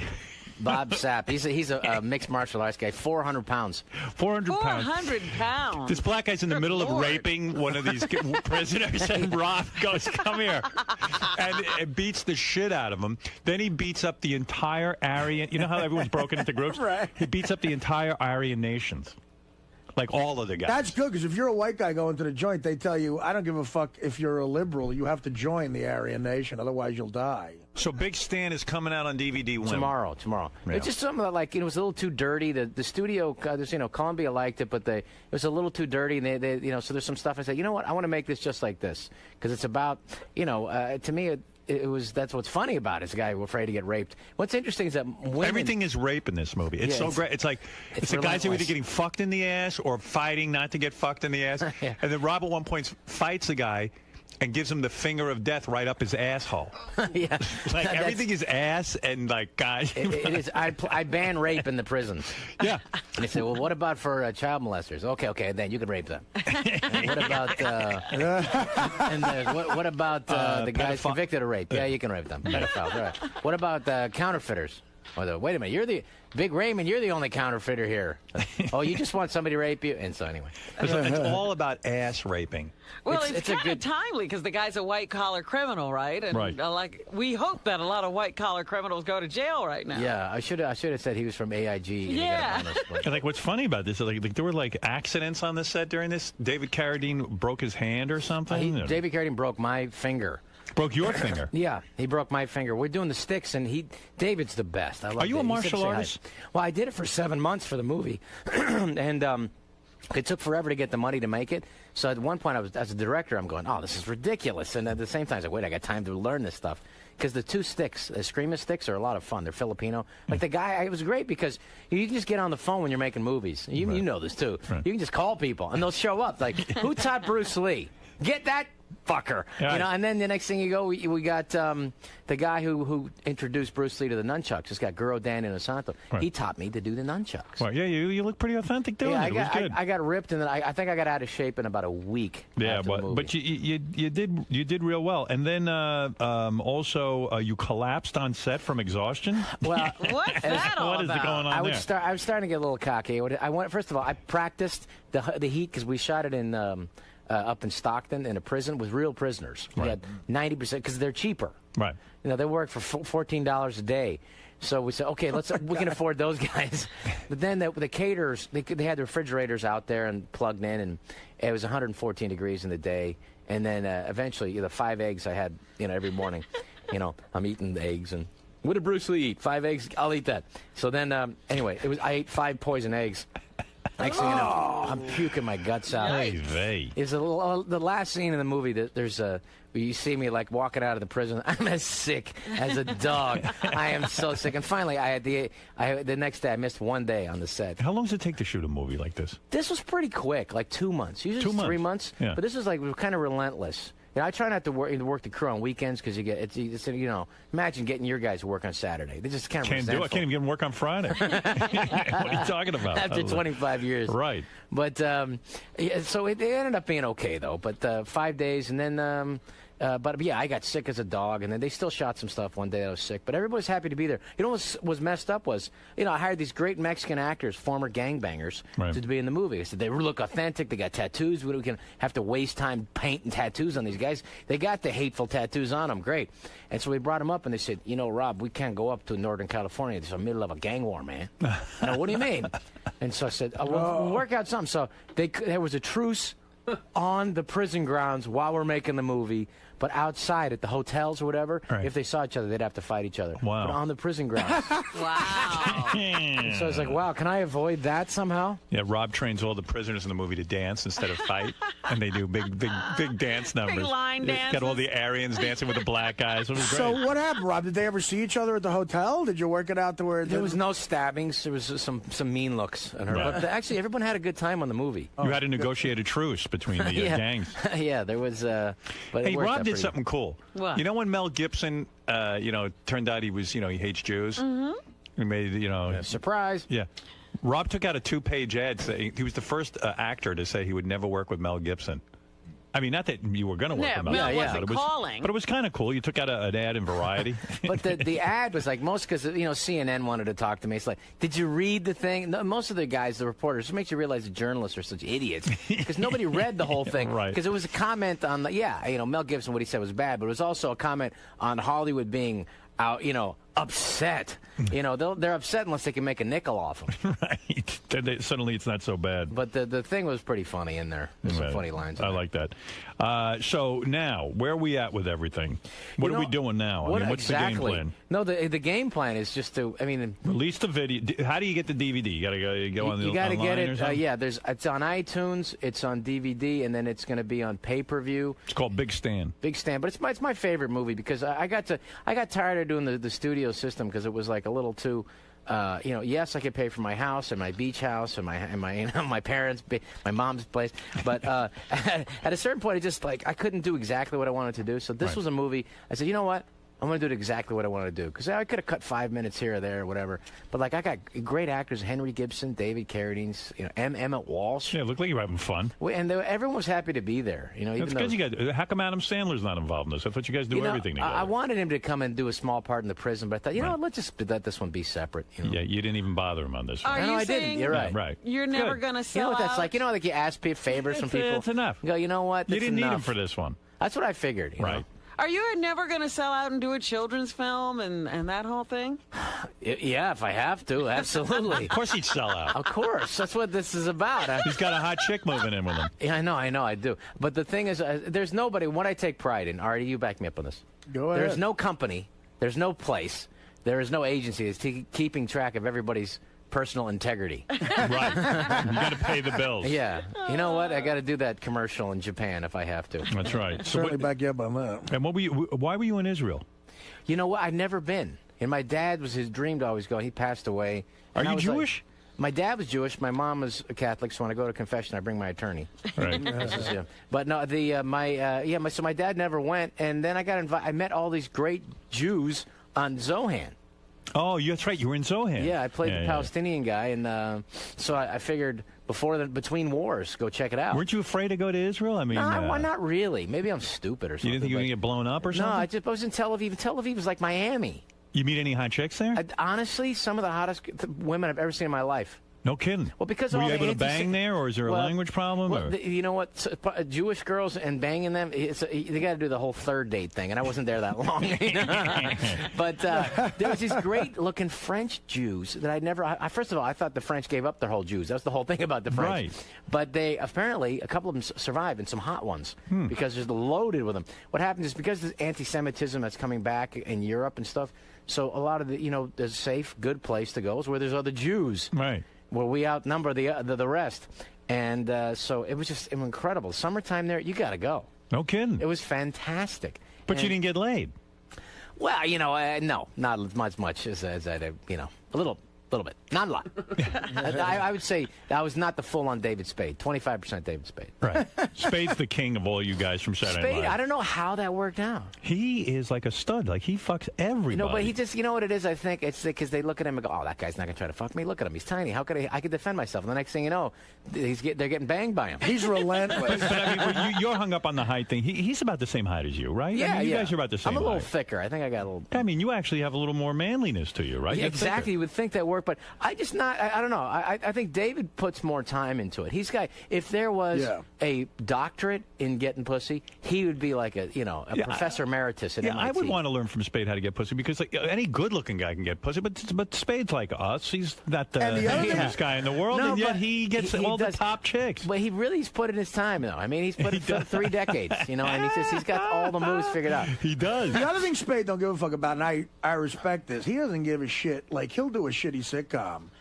And some other guys will go, well, you want to be on a shit sitcom like that? It's not that funny. He'll go, I could give a fuck. I'll just make my lines funny. He's making a fortune. And I'll get a fortune. He's likable in anything he does. Right. And then I'll just bang chicks that I meet on the sitcom set. You know what I mean? He'll say stuff to you like, why the fuck did you get into this business? Some good-looking I got him girl. for money and pussy. That's what I'm Artie, doing. Yeah. must have been, and I never asked him, and I should ask him. And maybe we're doing a movie with him and Sandler and Kevin James and Chris Rock this summer. It's about some guys. It's like Adam Sandler's Big Chill, and it's all of us getting back together. Right. And because our basketball coach died, and he's David Spade. The whole role is written for him. It's the guy who's dating 20-year-olds, and I got a 20-year-old daughter. I have a 19-year-old actually in real life, and he tries to bang my daughters in the movie. But he's So really Sandler's funny putting you in his next movie. I mean, this is like working into a full-time job. It's Just like working for Sandler. It's going to be like our 18th movie we work together. Does he pay decently? I mean, is he cheap with his friends? Because No, he's just honestly, I think he's the nicest guy in the history of show business. Right. And I ask him, sometimes I'll just tell him, say, Adam, you can get anybody you want. Right. I said, why don't you hire Nick Nolte or this or this? I said, because I know you'll do whatever the hell I tell you to do. He doesn't so what want to if this work guy with those says guys. no, and we have fun together. And basically, it's like a playground. Right. It's like, because we had fun when we were, stand-ups and then Saturday Night Live. And this is like we can hang out for a month and we can talk about whatever we want. You still watching Saturday Night Live, or you don't even bother? I don't see it as much as I used to. There's some funny guys. I mean, it's just weird to me. I haven't been on the show in like 14 or 15 years. 15 years, and then Will Ferrell, he hasn't been on in years. Right. So it's just the time just goes by. Are you hurt by that? I mean, would you like Lorne Michaels to pick up the phone and say, "Hey, Rob, come on, you're doing pretty well. Why don't you come on and you know what? help us out?" I would have really liked that phone call 12 years ago when I was doing a sitcom and use the help. But I get it. It's like it's always been that. Well, who's hot right now? Who can help the show now? And I get that. So it's like unless you are, it's like it's not a big deal. And if I get nominated for an Academy Award for Big Stan, the DVD, I'll get a phone call. But you can't take things that what that's like. You can't take things personally. So you're not hung up on this kind of No, thing. You're not caught up in the show business world. I got over it a few weeks ago. You did. No, but honestly though, I mean, you have to let things. You just gotta let it go. It's gonna eat you up or kill you. It's like, why can't I get this movie? Why doesn't Ridley Scott call me? How come? Because he doesn't want to call you. He's working with Leonardo, and so you just can't. What you try to do, it's like you forge your little niche out and just keep working. Because the next thing you know, I've been doing this for 25 years. You know, I'm my still favorite working. story that you told, it still is, out of everything that we've ever heard on this show. You know what I'm going to say? Which one's that? When Rob was the one, I believe, maybe I got it wrong, you were the one who told me the Steven Seagal story. I got a new one for you. You got a new one? Oh, that he wrote the greatest screenplay. Wait, but tell that. Wait. Just for anyone who's never heard that, tell the first story. Okay, there's a writer that I know. I won't mention his name, but he was meeting Steven Seagal for the rewrite for the writing potentially for Under Siege 2. Right. And that was the one that broke him when it made $57 million when that was $57 million in the early 90s. And so he goes into one of those trailers, to meet with Steven Seagal, and he's on the set, and it's one of those big triple bangers where you go into this trailer and it's like you can get lost in there. It's a maze of pop-outs, It's like, which pop-out is Steven Seagal? And he's in the third bedroom to the left and the end of the big star. And he's waiting in there for 45 minutes. He's making him wait, sitting there by himself. Finally, Steven Seagal emerges from one of the other anterooms in the mobile home. And he comes out and he said, I just read the greatest script I've ever read in my life. He goes, really? Who wrote it? I did. I will tell you, there's a newer one, and I think it's even superior. It's this has happened. I just heard that because I collect those stories like jewels. Anytime there's a Steven Seagal story, I love the Jamie Presley one. Where said, I'm an expert in shiatsu massage. Please let me massage you. You know, you told me that one. And next thing you know, she's having her boobs grabbed on by him. I'm an expert in shiatsu. Let me give me those titties, baby. So anyway, he's doing a movie. He's doing a movie with Keenan Ivory Wayans. Right. And I did one, and that's where I heard Keenan tell me this story. I hope he doesn't mind me telling this story. But Steven Seagal had just met with the Dalai Lama. And apparently, if you give enough money to the Dalai Lama's charities, eventually you get something out of it. Right. And so the Dalai Lama made him a deity. Wow. A god. Some Tibetan Buddhist. That must have really appealed to his ego. Oh, yeah, no, it must have. No, so anyway, he comes to the set after he makes you the Dalai Lama, and he comes, now he's a god. He comes to the set, now he was Steven Seagal, now he's Steven Seagal. Now he's Steven Seagal, the god, the deity from the Dalai Lama. Wow. And he comes to the set, and he's there, and Keenan says, so what? I just met with the Dalai Lama, and he, in his wisdom, decided to make me a deity. And he gives the Quang Karang the ding da dong da dong, whatever.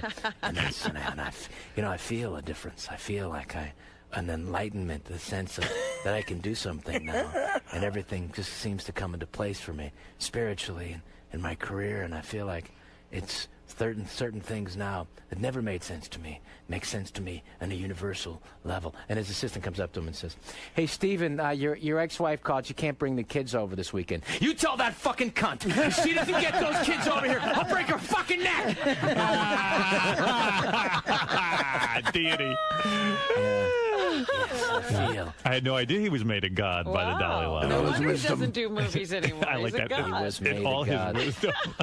He was made a god. Well, he's got to shoot from the waist up, from the chest up now. Yeah, well, you know, it's funny. Now you're an action hero with this new movie, Big Stan, and now you join the ranks of a guy like Steven Seagal. Well, now that I tell Steven Seagal stories, at least now I can defend myself if I have to. Maybe you should have put Steven Seagal in this movie. There might have been a part for him. I would have.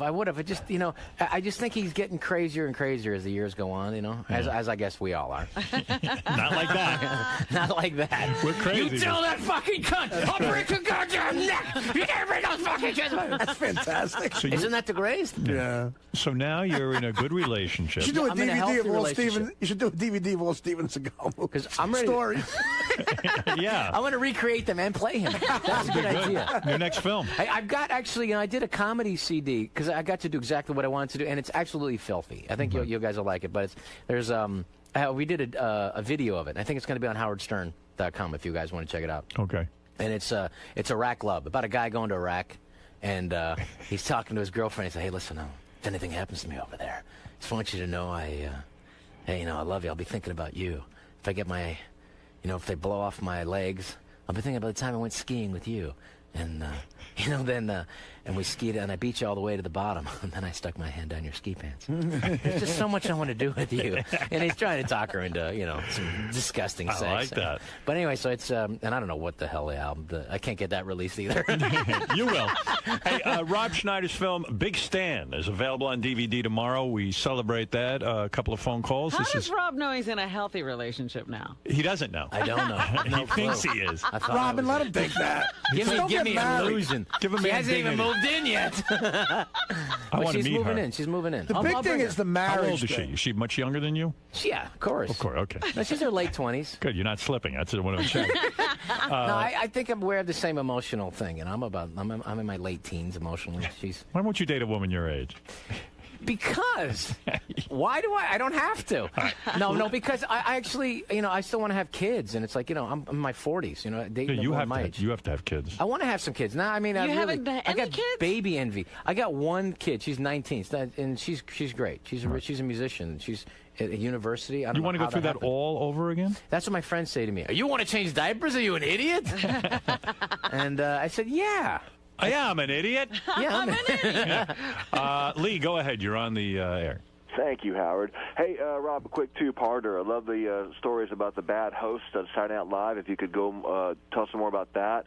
And also, I'd like to know your thoughts about Jay Moore's Saturday Night Live book. Well, that was. By the way, you know what? I'll talk about the Jay Moore thing first. You know what? He described me as a very interesting asshole. I think that was a good description. That sounds like an insult to me. No, you know what though? But I guess at the time, he's a guy who's struggling to get on. I wrote his first bit to get him on. Right. The first thing he ever did on the show, so for him to call me an asshole. But no, I found it to be, pretty accurate, and it's okay, because it's like, at a certain point, that show turns you into an animal. It just does, to survive. Why did he call you an asshole? But what about you? I just think, just because, there was a certain aggressive quality you have to do to survive there. But you were generous enough to write his first bit. I know, I know. But actually, again, I kind of got, you develop a thicker skin. You have to. What did he say you did that made you into an asshole? What were examples given? He would eat sushi with a jeweler's loop to look for parasites. Yeah, Really? that's a great story. I will tell you this. I will say that was a joke. It's getting me thinking. Maybe I should do that. No, but you know what happened was a friend of mine had sent me some jewelry, and I'm looking at it, and he sent me a scope to look at it. So when he came in, what I did is to play a joke on the new kid. He's just for him. I just took the sushi that I had. I started looking at this. I'm looking at parasites. You don't do that. And I never told him it was a joke. Oh, that's funny. Yeah, I just play jokes on people, and I guess around the writers' room, if somebody said something or showed weakness, I would attack them. And, right. So you were aggressive back then. Yeah, and it was, at a certain point where you realize, because at a certain point you say, this guy's an asshole, and the next point, when I'm the asshole now, so you can only do this so many years. It seems like there's anyone who's been on Saturday Night Live writes a book about what it's like to be on Saturday Night Live. I just saw that. Franklin Davis. Yeah. Davis has written a book. He just wrote a Saturday Night Live book. I actually been timely, reading it. 30 years after he's been there. I know, but I've been reading it, and it's like, you pick up odds and ends. I'm always fascinated for some reason about Saturday Night Live. It wasn't. It's an institution, but I never spoke about it because I never talked about it in the books. People asked me about it. You know what? Because, hey, that was my break. Well, why would I step on that? I remember when I first got there, it was like, this is the greatest show ever. What were you doing before you got? What were you doing? I was a stand-up. You were a stand-up. I was barely even in show business. How did you even get discovered by you? I got on the HBO Young Comedian special, which is like, basic. And I was on David Letterman a couple times, which means you're in show business, right? But Technically, but you're not working comedy clubs. But you're working comedy clubs, trying to get acting work or whatever. And then, there's not a lot of really funny people out there. So if you're funny, I always figured, no, I'll get my break sometime. And then I was writing for Roseanne. Like I wrote one of her HBO specials, and then the next thing I know, she offered me something on there to play a gay guy on her sitcom back in the day. And then at the same time, I got offered Saturday Night Live. I said, you know what, Rosie, I got to take this. Right. Rob, you were on SNL when Alec Baldwin and Ken Basinger hosted, right? Were they fighting and stuff? No, they weren't at all. Alec Baldwin was the most talented guy who ever hosted that show, in my opinion. Him and Christopher Walken. Yeah, those guys were. I think you're right. He was phenomenal. I mean, he's funny. He could have been a cast member. He could have been. He should have been the biggest movie star in the world if movie stardom was fair. You ever see a movie he did called Blue? What's the name of that? Miami Blue. Miami Blue. He's amazing in that. Yeah. It's like, this guy's a freaking movie star. The fact that he didn't, it's not anything about him. It's just a weird, tough business. Yeah, maybe he just didn't get the right movies or something. That's all it's about. But he's still. I mean, I thank God he's working now, because even on TV he's great. Well, he turned down that franchise that Harrison Ford took over. Not exactly. Yeah. He didn't really turn it down. He stopped instead of making that. He did a play on Broadway, and that's the one thing they'll never forgive you for. Yeah. Right. If you don't make, if Hollywood has a chance to make $200 million and you prevent them, they'll nail you for that. Steve Martin was a great host. Steve Martin was great. But Yeah. Tom Hanks was good. Tom Hanks. But my favorites. What about Jason Patrick? He was, he's a really nice guy. I just think some stuff doesn't fly. His personalities don't cater to being explosive, and you got to. Who was the worst? God, when I was there, well, I don't know. There was the first show that I ever showed up on. Deborah Wenger was in the dressing room crying, going, "I can't believe you talked me into hosting this. It's awful." And she's crying. Is it like this every week? Gee, why do people do this? Yeah, I know. But even like. But who was really terrible at it? I don't know. Some of the stiff guys, like Jeremy Irons, I don't mind saying, was kind of a stiff. Yeah. And he just won the Academy Award, and he said something funny to me, which I thought was kind of a dicky thing to say. Because, like, when you first get started there, they give you, like, the shit jobs, which you don't realize are shit jobs. So, will you write the monologue? You're right. Nobody wants to write the monologue. And so you kind of write the first draft, and they kind of punch it up. Yeah. So Jeremy Irons, and he said to me, he said, "Oh, no, this line, it's not funny." He said, this isn't funny. This is funny. He just moves his fingers 2 inches over. This is funny. Not this. And I went, oh, yeah, no, I'll go. I can make that change. Yeah, great. I don't care. The arrogant guys were like that. I saw Lorne Michaels somewhere said Steven Seagal was actually the shittiest. You know what? I liked him on it because he would say the crazy stories. Like for me, it's like the crazier the better. Right. Like because I did a couple movies with Stallone, and it's like the crazy things that that guy did. It was like, to me, it's fascinating. I know because it's like it's beautiful. What is fascinating? The behavior, the out of control behavior. Like when Charlton Heston was the nicest guy I'd ever worked with, and in that show or anywhere else, because he would tell you stories about Cecil B. DeMille, and I should be writing this down, but it's going to be weird if I'm writing it down in front of him. He might stop talking. But he had a beautiful, wonderful and crazy quality. Like you couldn't put the wig. He had a toupee. Yeah. You couldn't acknowledge that he had a toupee. So when he's wearing a toupee in the show, he had to put the toupee over his toupee. And I said that's beautiful. Oh my goodness. Is that right? It was just a beautiful thing. Get the fuck out. You're telling me Charlton Heston, they put a toupee over his toupee? Over his toupee. Because you had to acknowledge that was his real hair. And there's a great thing about when Seagal hosted. And Seagal was There's two things about, but when he was there's nothing to really talk to him about because but when he's a deity. But right. This is pre-deity. Yeah, this is when he was a regular guy. Anyway, so Jim Downey, the head writer, was there. I'm just sitting around with them, and it's like you don't know what the hell to say to Seagal. He says, hey, there's a thing in the newspaper about there's the mob.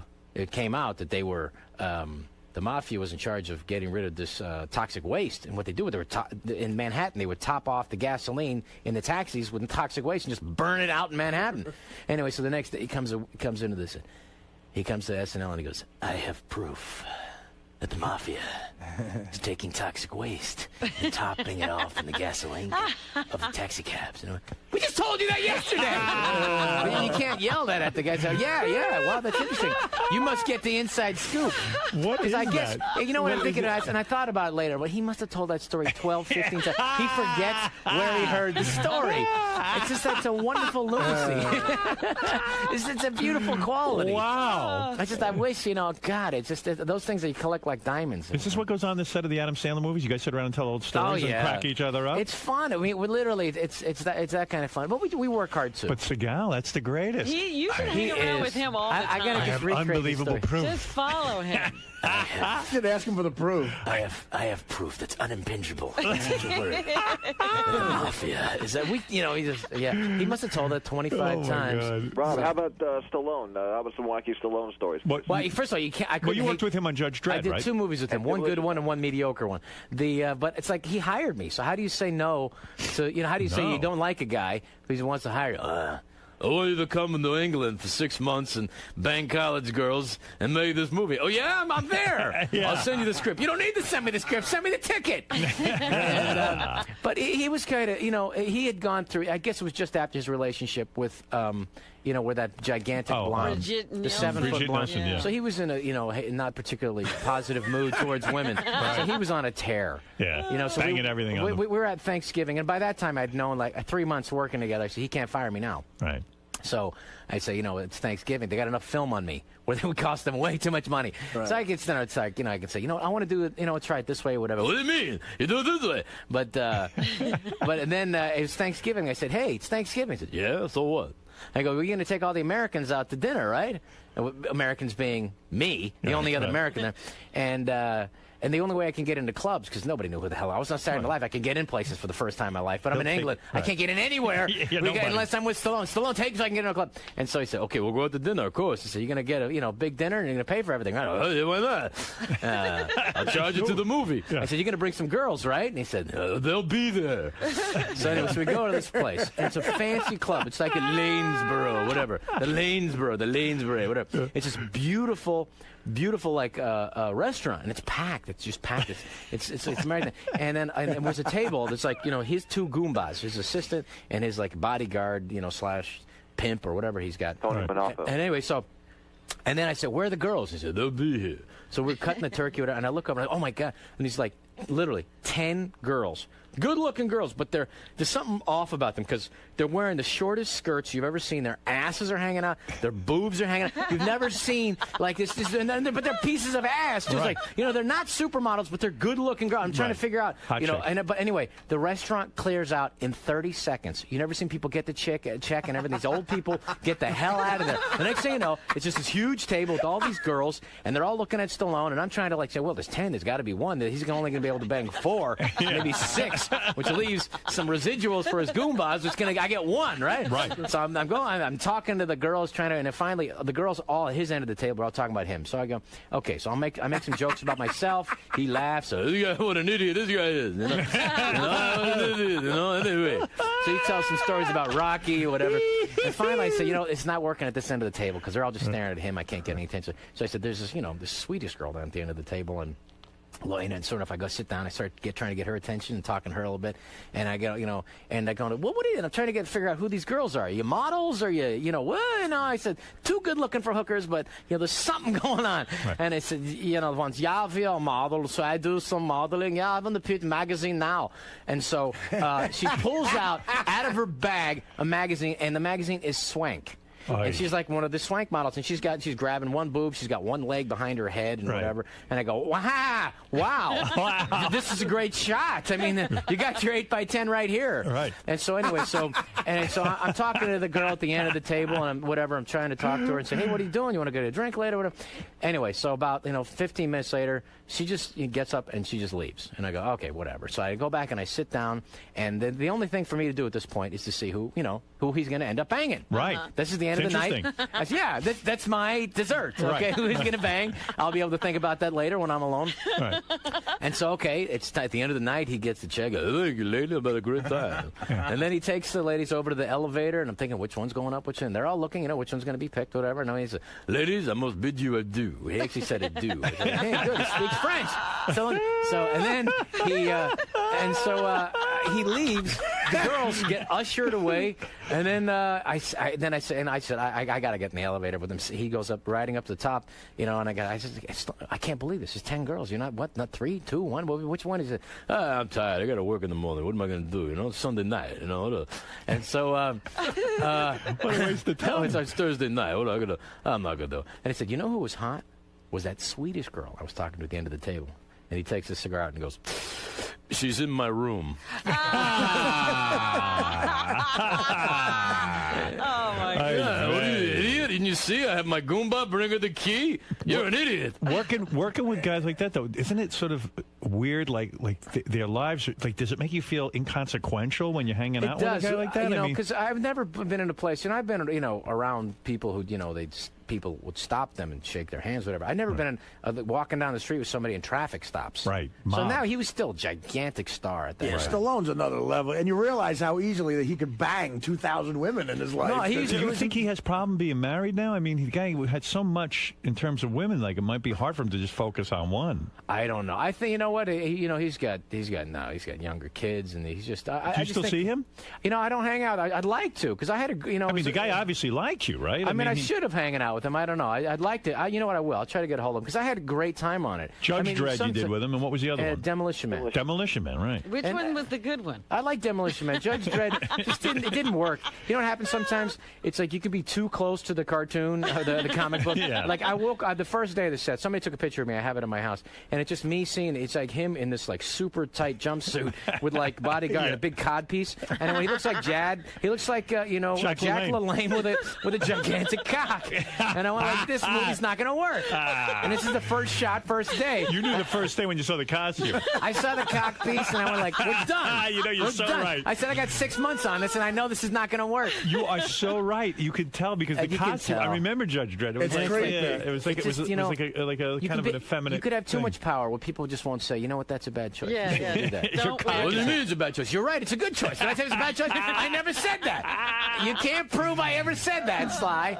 But at the same time, it's like, I was just happy to be there. Because, I just quit Saturday Night Live at that time, and you think that's it. Your umbilical cord. I remember when I quit Saturday Night Live, I remember literally thinking, okay, that's it. Am I never going to work again? I feel my balls sucking up into my abdomen. I think, this is it. Show business is over. Now you go back to your 12 jobs a year, and you're painting. You bring up such a good point. I was saying to Beth last night, I said, I knew you were coming in the next day, and I just watched your movie. I said, I got to ask Rob, it must be the worst feeling in the world when you're just off Saturday Night Live. Yeah. You've had this incredible exposure, this big job, and now the pressure's on to be either one of the guys who never works again after Saturday Night Live, or to be someone who does. So when Stallone calls you, that was like the greatest phone call ever. And you're like, wow, I got a major film to go to. Yeah, it's like, thank God, I got another few months of being in show business. I don't know how you do it.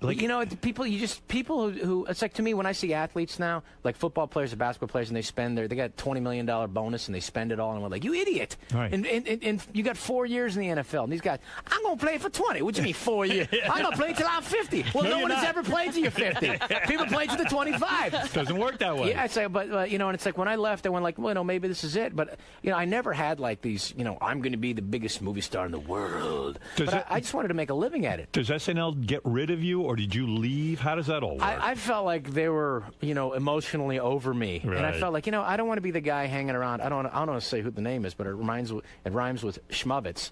But I don't want to be the guy who keeps coming back. At the party, right? I like Lovitz, and Lovitz is one of the funniest guys on the planet, and he can come back and be funny all the time. But I just didn't want to be. He might have the stayed guy at the who keeps party coming. too long. Yeah, I think for me,